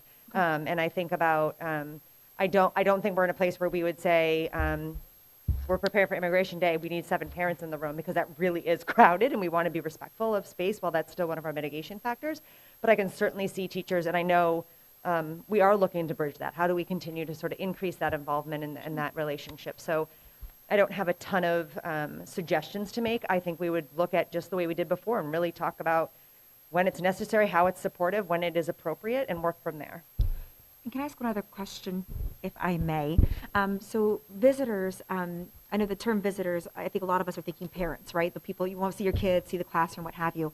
Are there any other visitors that outside of parents that would traditionally enter the building that might be in consideration if we use the word just visitors? Sure, there are a variety of those. So for an example, we have service people that come. Sure. Right now we're trying to really do that before or after school because we're no visitors. But it also is very difficult to do that because not everybody is in their businesses don't start till 8 o'clock. Well, that's too late in the morning for us, right? Or evenings, and then we're asking people to stay late in the evenings to make that happen. So it would kind of free that up. They're not typically interacting with the students, but right now we're really not doing that. Another example would be there's 11 teachers that are involved in a class called Learning Through Teaching, UNH. And the 2 professors typically would go in and co-teach so that they could then debrief the activity and the lesson. And then, improve practice and student learning. We haven't really been doing that. It's been a lot more of like after school with just the teachers versus being in the classroom kind of experiencing that process together. So those would be 2 different examples that sort of on the opposite ends of the spectrum, but those are examples of reasons that there would be visitors in the building. Okay, thank you. Yep.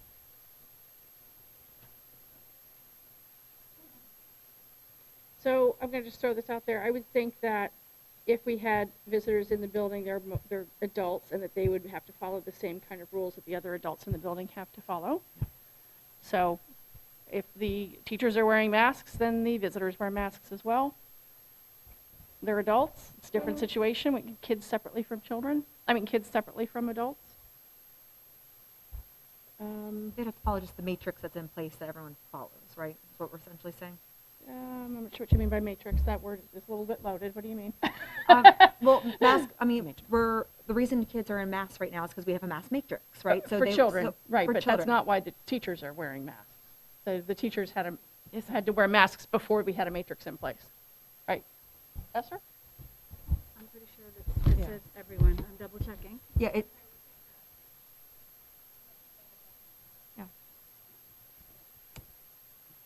And the only reason I highlight that is just the matrix? for the sake of just reducing redundancy. You know, if like everyone who enters the building has to follow Students inside. the mass matrix, then just to keep things simple. The matrix here says students and staff. Yeah, Oh, I thought, okay. Thank you. Thank you for clarifying that. I thought it was separate, obviously. No problem. Okay, any issues? Anybody? Yes. Oh, Erin? So I'm sure everybody that's here knows that I was one of the people that was pretty vocal about being against visitors in the building at our August meeting. And in the theme of following the science, I believe it's time to let visitors back in the building. I think that we've come very far. Our numbers are down.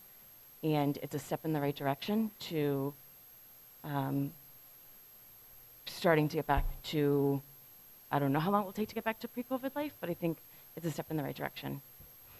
I would like to put some limits on it.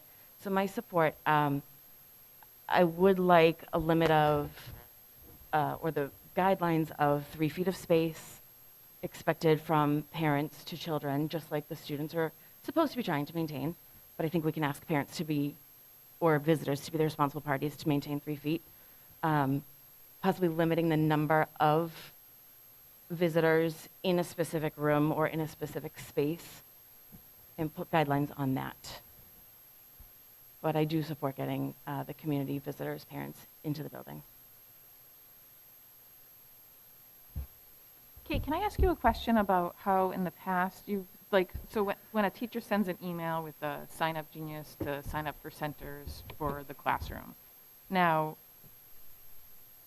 do the teachers have to get approval from you before that in the past, like, or is that just on their own and they make their own decisions with regard to how many So there's not volunteers necessarily come? an approval process. If it's a bigger event, they typically let me know, because if it's, for example, again, I'll use third grade immigration, if it's going to be the whole grade level and there's going to be a number of parents, they're going to make sure there's not already something planned on the books. They're going to make sure that we have enough staff that day, just that kind of like supportive, just let's make sure we're all on the same page before we open up the doors, right?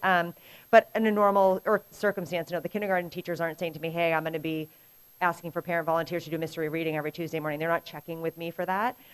They really do a good job of managing that themselves and sort of running that process based on their students and the needs. And they're really good about having conversations with parents and caregivers about what the expectations are when someone comes in the room, especially even pre-COVID, really, like, this is what we need you to come in for. This is how we want you to engage the kids. And parents and caregivers are beautiful. It works really well. So I've been in the classroom when there's been like 3 parents at a time. What is a reasonable amount of extra bodies in a classroom right now?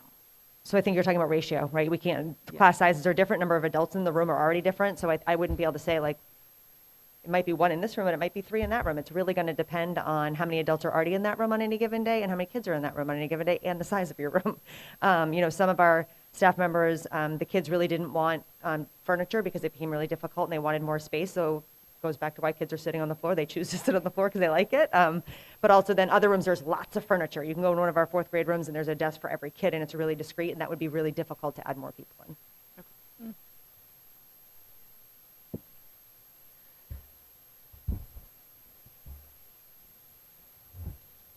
Are there any operational issues that we're not considering?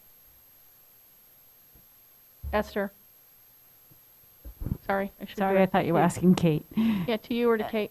Not that I've talked with Kate about this, and I think, if we can give the latitude to Kate and her team to do things that are individual based on Yeah. room size, things like that, to ensure that we're doing things like you mentioned, Aaron, the 3 feet and not overcrowded, 20 adults in one classroom kind of situations. I think I trust this team to make the good decisions, and I trust the teachers to do the same. Okay. Yeah, my preference would be not to micromanage this. Right. It's either we allow it or we don't allow it. Any more discussion? Anybody else have any more comments? Any other questions? Okay, we ready to take a vote? Yes. Okay, so the motion is to allow all visitors, all types of visitors in the building effective Monday, February 14th. All those in favor? Aye. Aye. 5-0-0. So, we are welcoming visitors back. Very nice.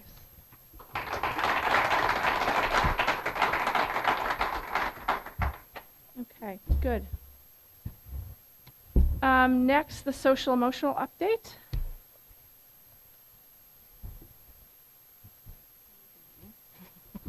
Are you asking me, Cheryl? That was a request to be put on the agenda from a board member. Was it? Yep. Do you remember which board member? Nope, but I can look it up.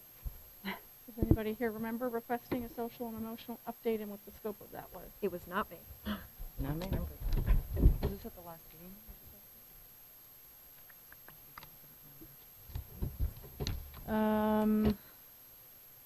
Let me think a second.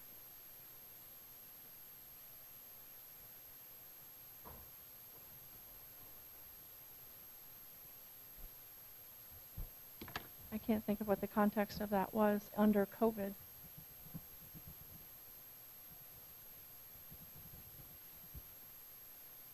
All right, let's move on. See, Esther, if you can see something in the notes. That's not coming to mind for me what the specific topic was there. Next, we have the matrix, our favorite. Okay. So I'd kind of like to hear some more about what is planned. I mean, what I know we don't know what is being presented on whatever date that is, the 24th. I think it is Thursday, the 24th. I'm curious if there's been anything shared about, making a recommendation on the matrix, if there's any concerns about the data that we're using in the matrix. I have concerns about the data that's in the matrix. I have a question about whether we continue to need a matrix. Do we know anything from the other COVID discussions that we can share on this? You're asking me, Cheryl? Yeah, or Aaron from communications. I know those meetings are super short on Wednesday morning. I'm just curious. The point of those meetings are not to reconfigure the matrix. They're Right. not to make any decisions. It's a team. It's not a committee. It is just to talk about how to communicate to parents the change from masking to unmasking. Okay. It's a very limited scope. It's a very short, to the point, 30-minute meeting. Yeah. And to follow up with that, Cheryl, I think that's why the superintendent started the mitigating committee, is that had more of those decision-making drivers. And I haven't attended those. I'm not part of that group, and I think that's why we hoped that people could get the information that group has been talking about and sharing. And I think it's what you heard Dr. Kim say is probably, I'm looking to him in the back of the room, is probably what they're talking about in that mitigating committee.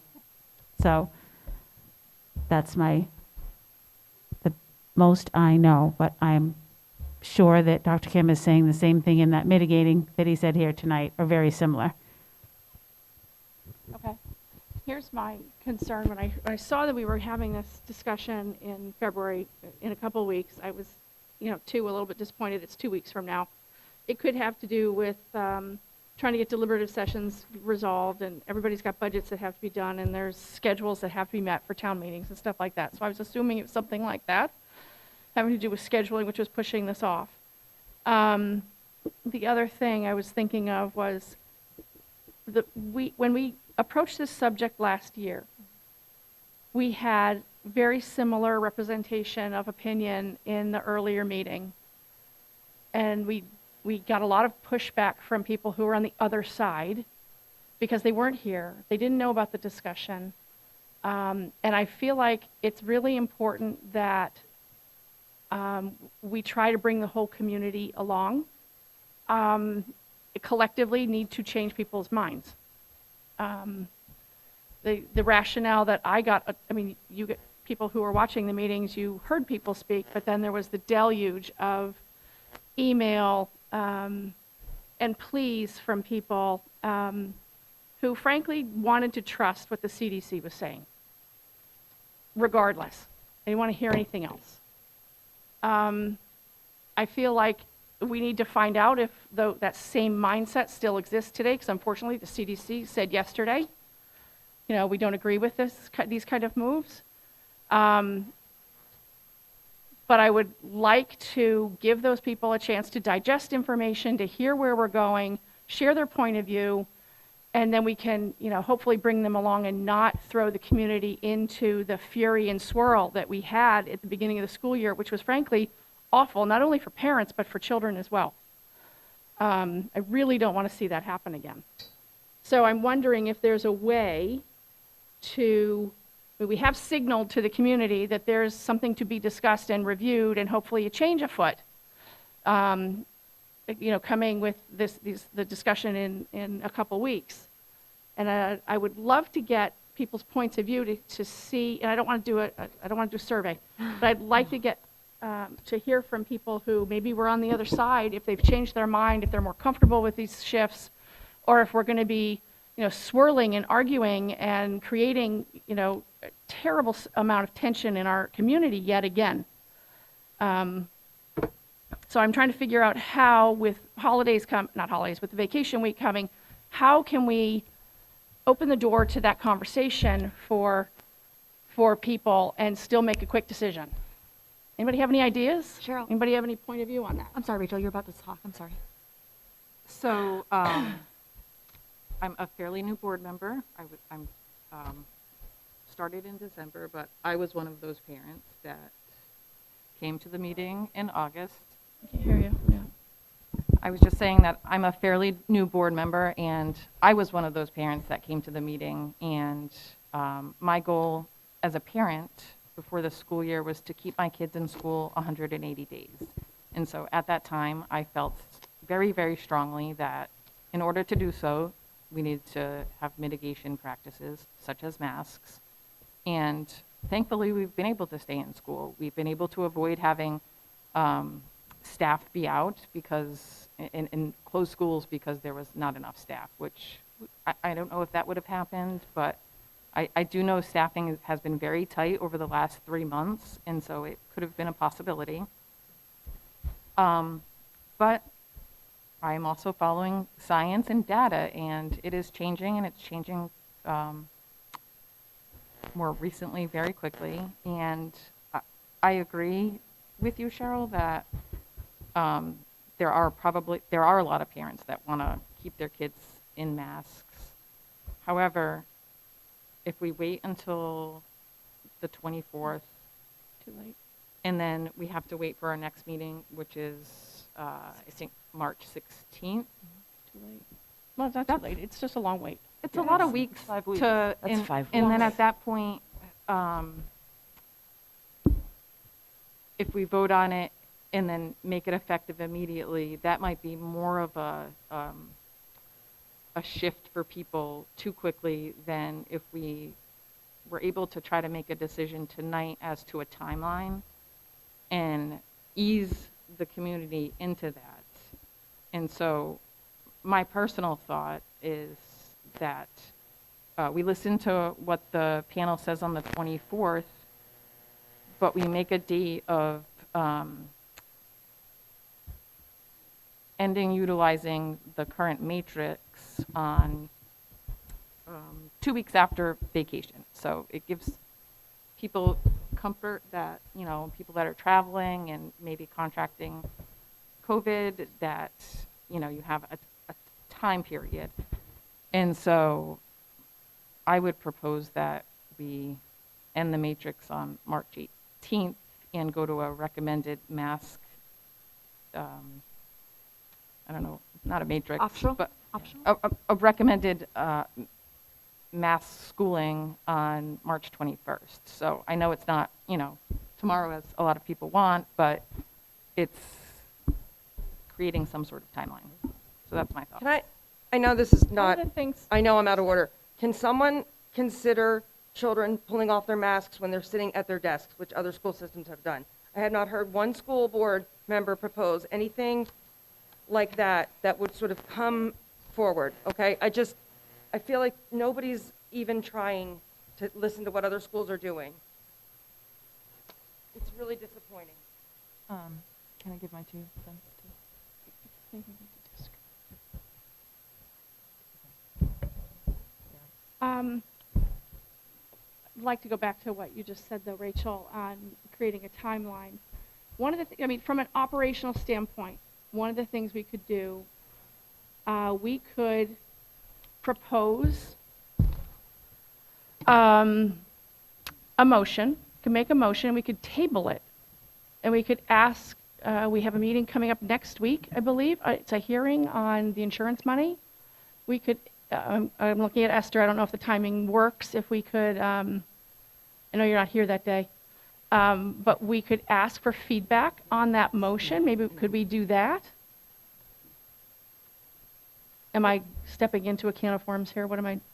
Say that again for me. I'm trying to think how to get public input from the people who aren't aware that this is happening yet, because that's what happened in the fall that created a real problem, not for the community, not just for us as board members, which of course was a mess, but the community felt left out and unheard of because they didn't see this coming. So I think we need to put it out there that this is a proposal. So I was thinking, could we discuss and agree on what we think the motion should be and then table it, not vote on it tonight, and then take some more input next week when we have our hearing for the insurance money?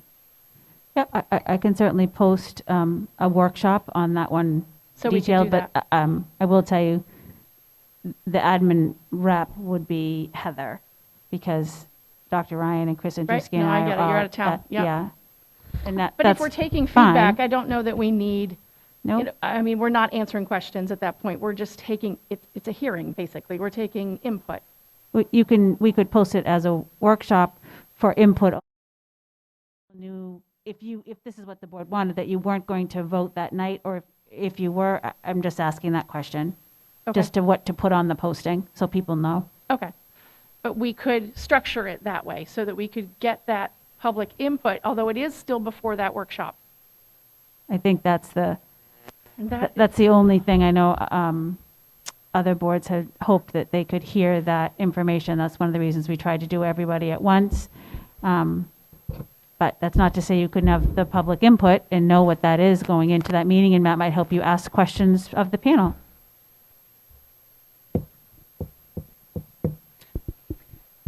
I know, who's around during holiday week, during the break week from our board? Because we can act, if we've already heard public input, we can act. You can, but I'm not sure you have. I'm not sure you have a quorum. I think some people were away. Are and you that's- away? I'm away that week. Who else is away? I am for work trip, unfortunately. You're away? So you wouldn't have a. So I'm the only one there. Okay. Can I make a comment? Yeah? I'm trying to find a way to move this forward. I'm just having a really hard time. I mean, I think people know. I mean, it was on the agenda for tonight. And, now that N95s are widely available for everybody, people do have the choice. They can wear them for one-way use. So I don't feel like we know cloth masks don't work.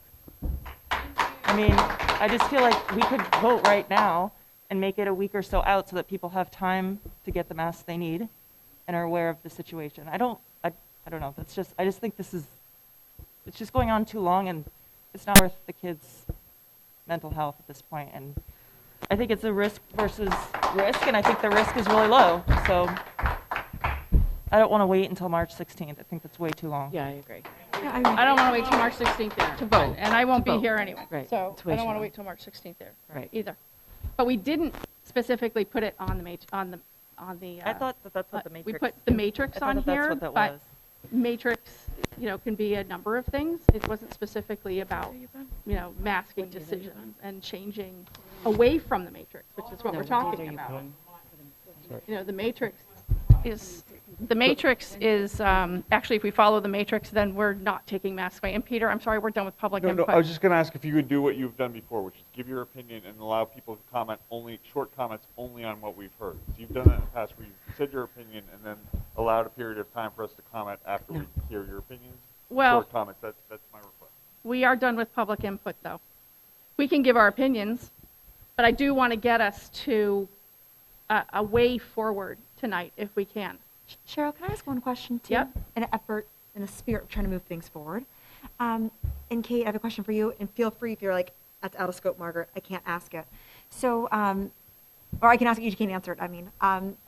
So, obviously there's a lot of emotion, a lot of feelings around this. I understand what you're saying, Cheryl, about making sure everyone's represented. In the spirit of representation, we need teachers to teach our kids, right? So I think the parent input is so important. But I just didn't know, Kate, if you had any thoughts or able to share the thoughts of what our teachers and our administrators feel about making masks optional and what their feelings are. I know it's hard to represent a broad body, but I would just be curious, and those who are doing the ultimate job, the most important job of instructing our students, what they feel on this. I actually feel really hesitant to speak for others because I feel like it's just not fair for me to put words in people's mouths. I think it's fair to say we have people on all ends of the spectrum. So I think you see that in any community, right, where there are people that feel very differently, and I don't feel comfortable speaking at large for a body of 136 adults that I'm sure I cannot accurately represent in a 1-minute response. Yep, very fair. Show me. Who was that? Was that Aaron? That was me. Yep, go ahead. I think that we all can see that the end of masking is in sight, and it's just a way to figure out the path to getting there. I would like to see, I do like your suggestion of posting it more clearly. I believe that putting matrix on the agenda doesn't really alert the public to knowing that there could have been a vote on going mask optional. I think that on the agenda notified us that we're talking about the matrix. So I do appreciate to be able to post a meeting more specifically for what could be happening. I would also fully support meetings outside of what we already have scheduled, much faster, much sooner. Mm-hmm. I believe that the administration has been working on plans for when this time comes. And I think that we can make this happen much sooner than waiting for the 24th and then waiting for the 16th. I'm going to make a motion, and then we can debate it, and we can figure out how to execute it. I'd like to make a motion to move to mask optional for students following their return from vacation on March 7th. That's the motion. Would anyone like to second?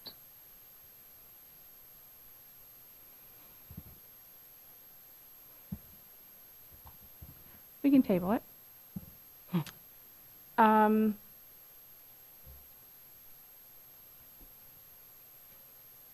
Would anyone else like to make a motion? Let's do that, because then we can talk about a motion.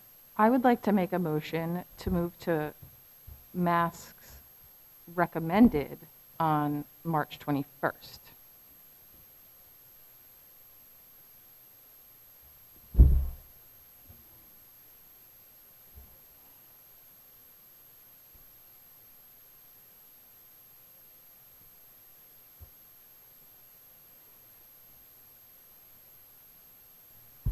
Any seconds on that motion?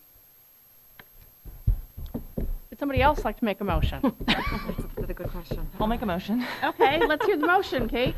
I'd like to make a motion to go mask optional on Monday, February 14th.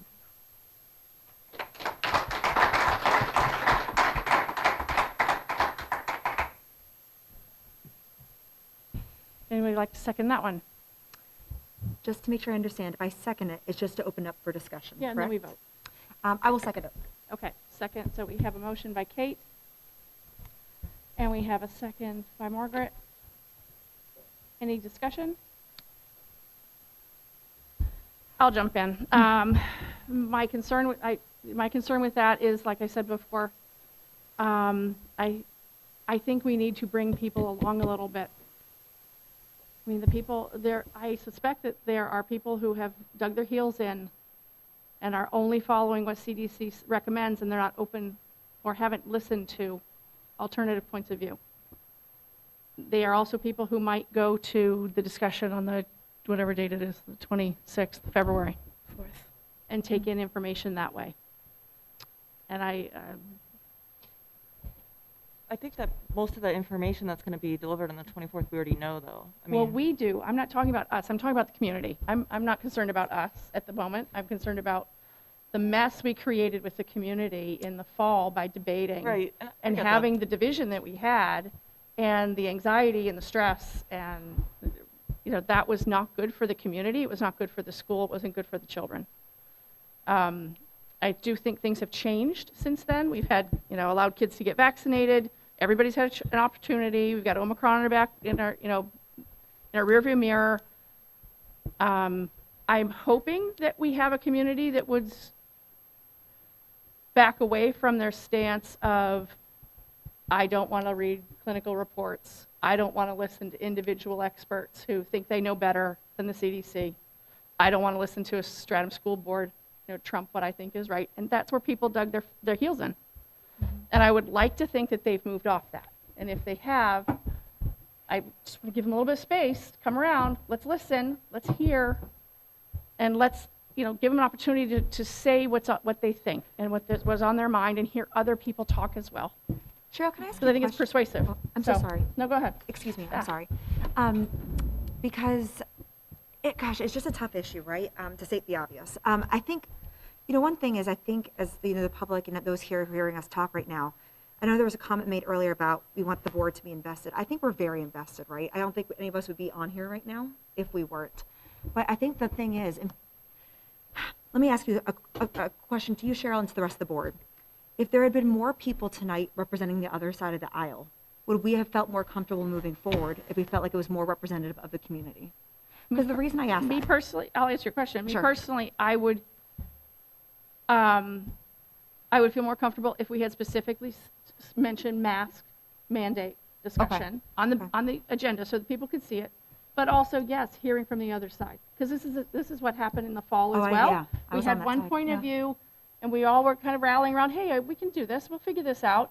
And then we had the rest of the people who were like, you blindsided us. And it was a lot, it was the bigger portion of the community, quite frankly. Yeah. And So- I think with the meeting on the 24th and that correspondence going out to the whole community, that a lot of people are thinking that a decision is not going to be made until the 24th. The 24th, that's true. We don't have to wait for the joint board workshop. Right, but we also have to, so obviously there's a lot of people that will be more than happy to just rip off their masks tomorrow. There are also a large population of the students that have anxiety and I think a germ phobia, and that are going to struggle with just flipping the switch like that. Absolutely. And I think that it would be irresponsible for us to not ease into it as much as people don't want to hear that. I think you have to like take into everything, and that's why I think it's best to set a short time span of, I agree. of So, changing it. sorry, I didn't mean to cut you off, but that presentation is Thursday, the Thursday before the vacation week. Right. Going to mask optional or recommended, whatever wording we have, on the Monday kids come back from vacation, which is March 7th. Doesn't that, you know, serve all purposes? And if we give people an opportunity to speak next week as well? I don't think we need to. I think that, I mean, we didn't have vaccines last fall. Kids and staff didn't have natural immunity yet. I mean, Omicron kind of tore through here. Other states are doing it. Other districts are doing it. Private schools have been mask optional. I think this is just the way it's trending, and I don't want to wait and be reactive. We need to be proactive, and I feel like March 7th is too far. So with regard to that, yeah, there have been schools that have been mask optional, and a lot of those had to revert to masks because of an uptick in cases. So I think just flipping the switch is, I personally don't think it's the right, I think a decision has to be made. I think Monday is way too quick I think so too. for an appetite for the whole community. And actually, the difference between the 7th and the 14th is a week. Because vacation's in the middle. So can I throw something out there just because I think, I don't know, I don't like speaking for mass group of people. I try to represent as many people as I can, but you always lose some people on either end. I mean, is there any, I think people want a plan and answers, I feel like, you know, because again, there is this indefinite feeling that is not fun, right? I mean, is there any way for us, and everyone feel free to reject this, and it probably will be, and that's totally fine. I mean, is there any way for next week, the 16th, to have the input, so whatever people want to share, so we can bring people along? Because I was one of those people who was vehemently against it, and I personally have changed my opinion, and so I'll put myself out there. But then could we also have it on the 16th then that we leave with the decision about what we will do and when we will do it? So that it's not like another meeting, another meeting, another meeting. Could we have it so it's decide on the 16th and then also when the effective date will be? So, because I think, you know, I don't want to speak for children, all children, about what that transition could look like. But I also know many children would probably have like a mask burning party and like, you know, be like, woohoo, we're done. Well, probably not on the bus, right? That The might buses be a probably still little have to have it. But I'm wondering, in order to have people feel heard on both sides of the aisle, could we have it some finality to it next week? And just bypass the information session on the 26th entirely. Yes, that's what I'm proposing. I think we That's know what I what they're worry going to about. say. Yeah. So that it's not like, oh, we're not making it much longer. I mean, I know many people tonight wish that we had an answer tonight. I mean, personally, I kind of wish we had an answer tonight, right? Because I think it's all this heaviness weighing over people. We can if we vote on it.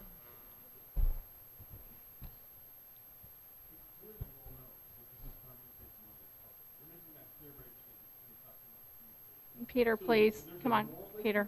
No. Peter. Nope. Guys. Peter.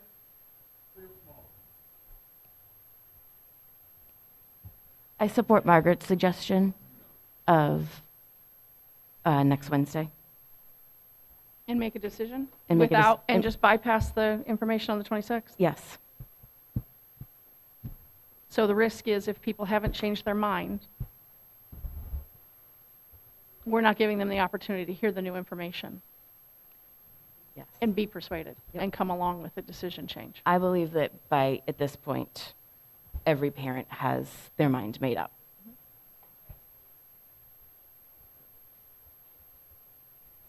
I don't know that that's a good thing, quite honestly, because if they haven't Which changed is- their mind since right. last fall, we're in the same spot we were in last fall. Which is why it's important that I'd we like to can think open they've it up. changed their mind. But yeah, I don't think that is the case. I think a lot of people have, you know, adapted to the changes. Yeah. Okay, so we have a motion on the table. Any more discussion on that motion? Do we want to vote on it? And then we can discuss something else if we want to. What motion is on the table again? So the motion is to go mask optional on February 14th. That's the motion. Any further discussion? You want to amend your motion? You want to keep the way it is? I'm going to keep it. Any other discussion? I guess just one other question. I personally have not received any emails or communication lately from those who are, actually just not many in general, but for those who would have a request to keep masks mandatory right now. I just didn't know from the board, had anyone else received any other communications about the other side that we aren't really hearing tonight? No, just in talking to people and parents, I'm hearing that they want the masks optional. That's overwhelmingly what I'm hearing. Yeah, but quite frankly, Kate, you were of that opinion last fall too. And then you voted the other way. Okay, but So I have, can I have also talked to a lot of parents, and I've also talked to a lot of children, and I don't think that is entirely, I think people are getting there, but I think a lot of people think that I've heard April 1st, you get I know it's not just COVID, but with flu, I don't personally agree with that date, but getting through sickness season, because, I mean, there's a lot of similarities, and that eases a lot of people's minds, but. So I have a concern that because we don't have a senior administrator available to us next week, that having that meeting on the 16th be open for public comment might not actually be the right time. I'm sorry, might not what? I'm sorry? So David, Right. Chris, and Esther are out of town next week Sure. presenting. And I'm not sure that that's going to be the right time to have that open comment time from the community. May I ask? Or I So would when s- would be a better time? I mean, when?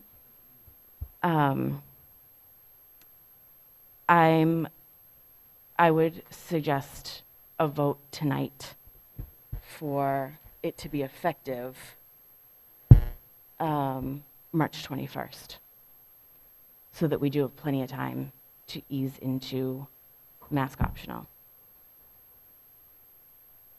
If we wait for senior leadership to be available, it's going to be too long to wait. Sorry, I did. Yep, February. Thank you. I think the days of the month actually are the same February in February and 21st, March, and so it's it's a tricking me week on my from Monday. calendar.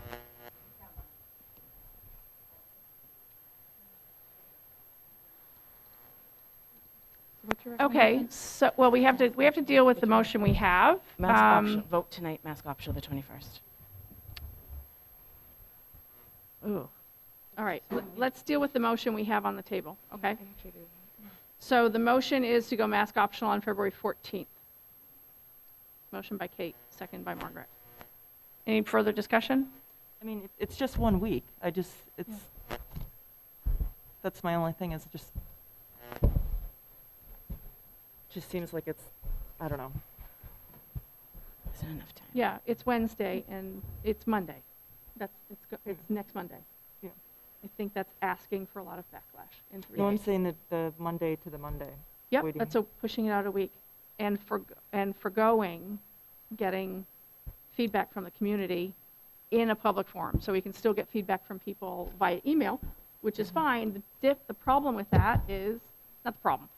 The downside of that is people don't get to hear other people's points of view, which I think is helpful to hear other people's points of view in the community. And they also aren't getting any new information on the 26th. Correct. So it's really taking the chance that we're not going to have backlash. But if I understand correctly, and please correct me if I'm wrong, because I apparently don't hear well tonight. I have no idea. Is February 21st, what you're proposing, that was to make mass optional. That wasn't to open up for public input. So it's Correct. That's to your to move point. the implementation date out a week. Right. So it's not like we're going to change and open up for for input. It's just the effective date. Correct. Yep. Yeah, we still have the problem with not being able to get input. Right. So again, potato. I think it's going to happen. Why? Can we split the difference and do in the middle then? I mean, if people want like a full week, why not next Wednesday then? Or can I do it 16th? Like a week from today, just giving people a full week? In the spirit of compromise?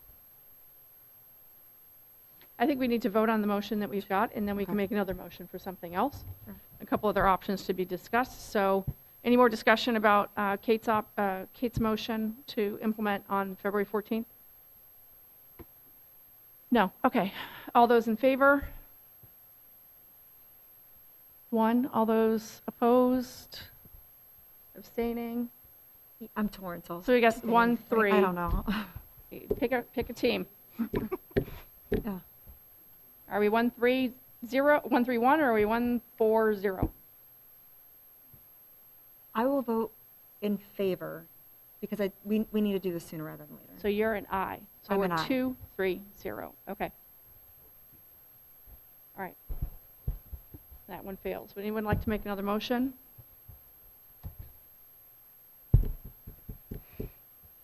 I'll make a motion. Okay. Aaron? To be masks recommended on February 21st.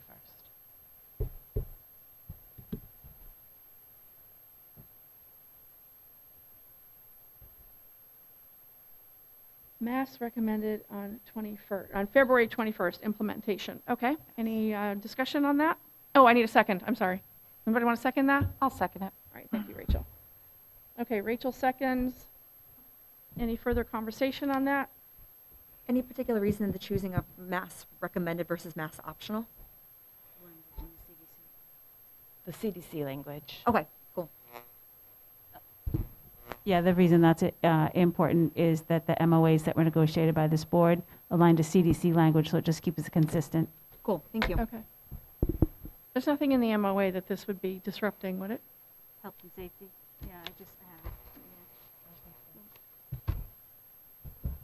No, I'm, what are the implications of making a decision like this? Nothing that I can find that I've Nothing, looked through. okay, so it doesn't like tie to anybody else's matrix Correct. or anything like that? Okay, Correct. fine. I don't Okay, good. So Rachel's a second.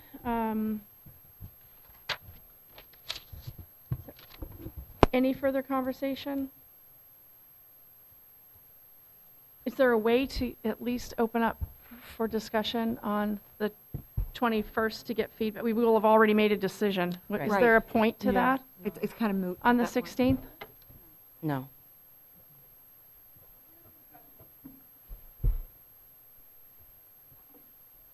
No, You don't think so? I don't.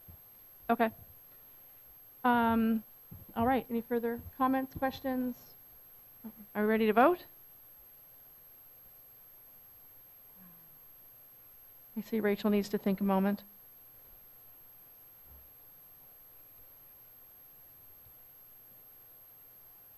Do you have a question, or are you thinking? No, I'm thinking. Okay.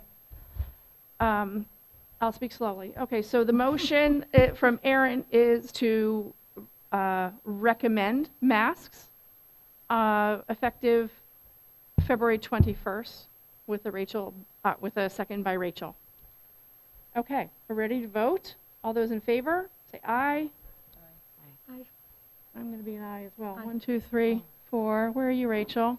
All right, so we're 4. Do we have any against?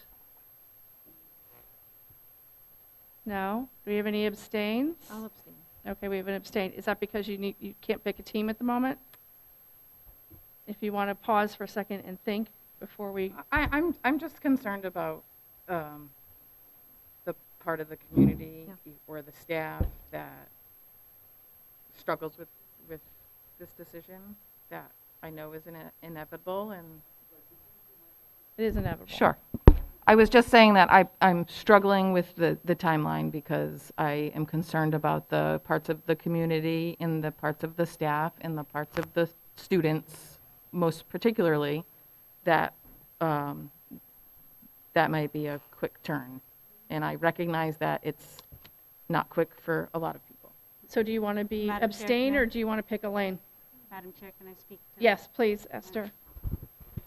So I can tell you that we have been working on some supports for families and staff and how staff can talk to kids about that. We're going to be able to finish that packet up. Our goal is on Friday and get that out to our principals. Principals have been working on language and scripts for teachers to talk with kids.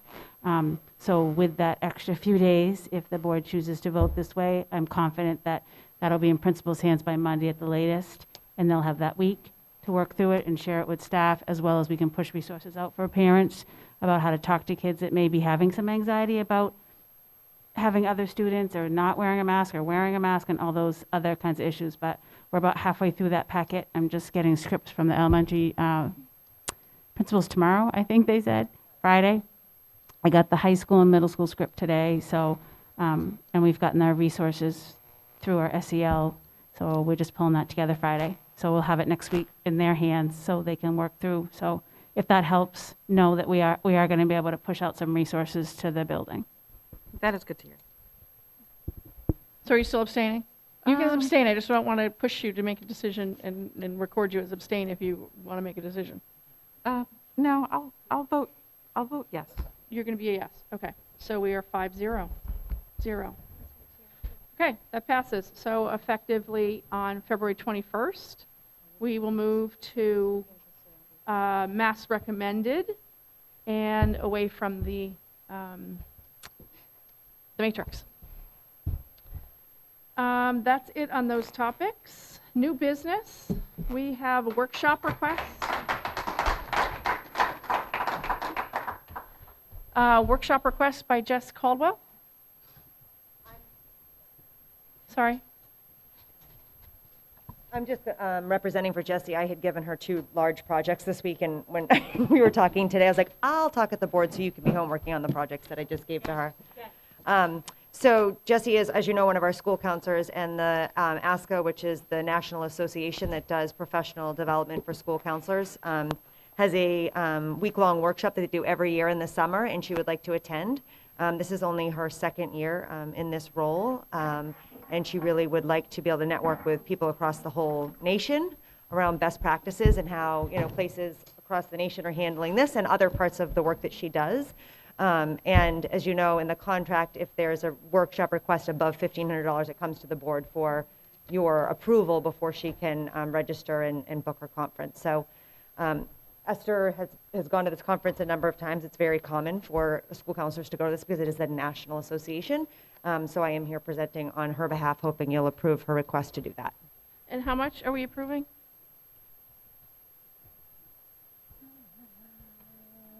The total would be roughly around 2,200. Again, So that's what the 700 airfare over? was when she looked, you know, when she submitted this about a month ago. And that would change. She'll try to do that soon, but it's roughly in that 2,200 mark. Okay, so it's 700 over the limit that's in the contract? About, yeah. Okay. It's actually not over the contract. They have up to, I think, $3,500. It just gets your approval over $1,500. Oh, okay, thank you. All right. Without approval. Okay, would anyone like to make a motion on that?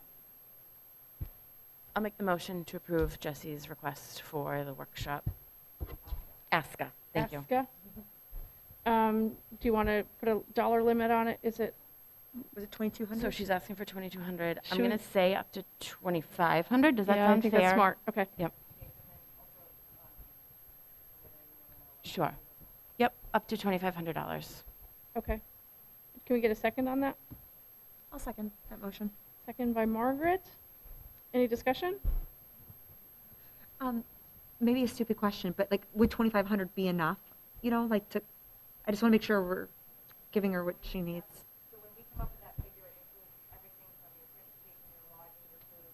Good, okay. Okay. Okay, I just want to make sure we're not like making her Okay. do more or pay more. Okay. So just to be clear for everybody who maybe doesn't know, but it's in their contract up to a certain dollar limit, which is more than 2,500, which Kate was just saying, 3,500, I think it is? Oh, okay. Okay. And they just have to ask because it's over a particular number. That's all. Okay, any discussion on that? No? All right, all those in favor? Aye. Aye. 1, 2, 3, 4, 5, 500. So tell Jess to have a nice time. I think that's it for tonight. We do Oh, no, we have a non-public. All right. Oh, thought we were almost done. Okay, that's the agenda anyway, so we've got a little bit more we have to do in non-public. So would someone like to make a motion to enter non-public? Thank you, Kate. Motion by Kate, second. I'll second. Thank you, Rachel. We need a roll call vote. Starting with Aaron. Aye. Aye. Aye. Aye. Okay, so we have our roll call, and we are now in non-public. So for this, who do we?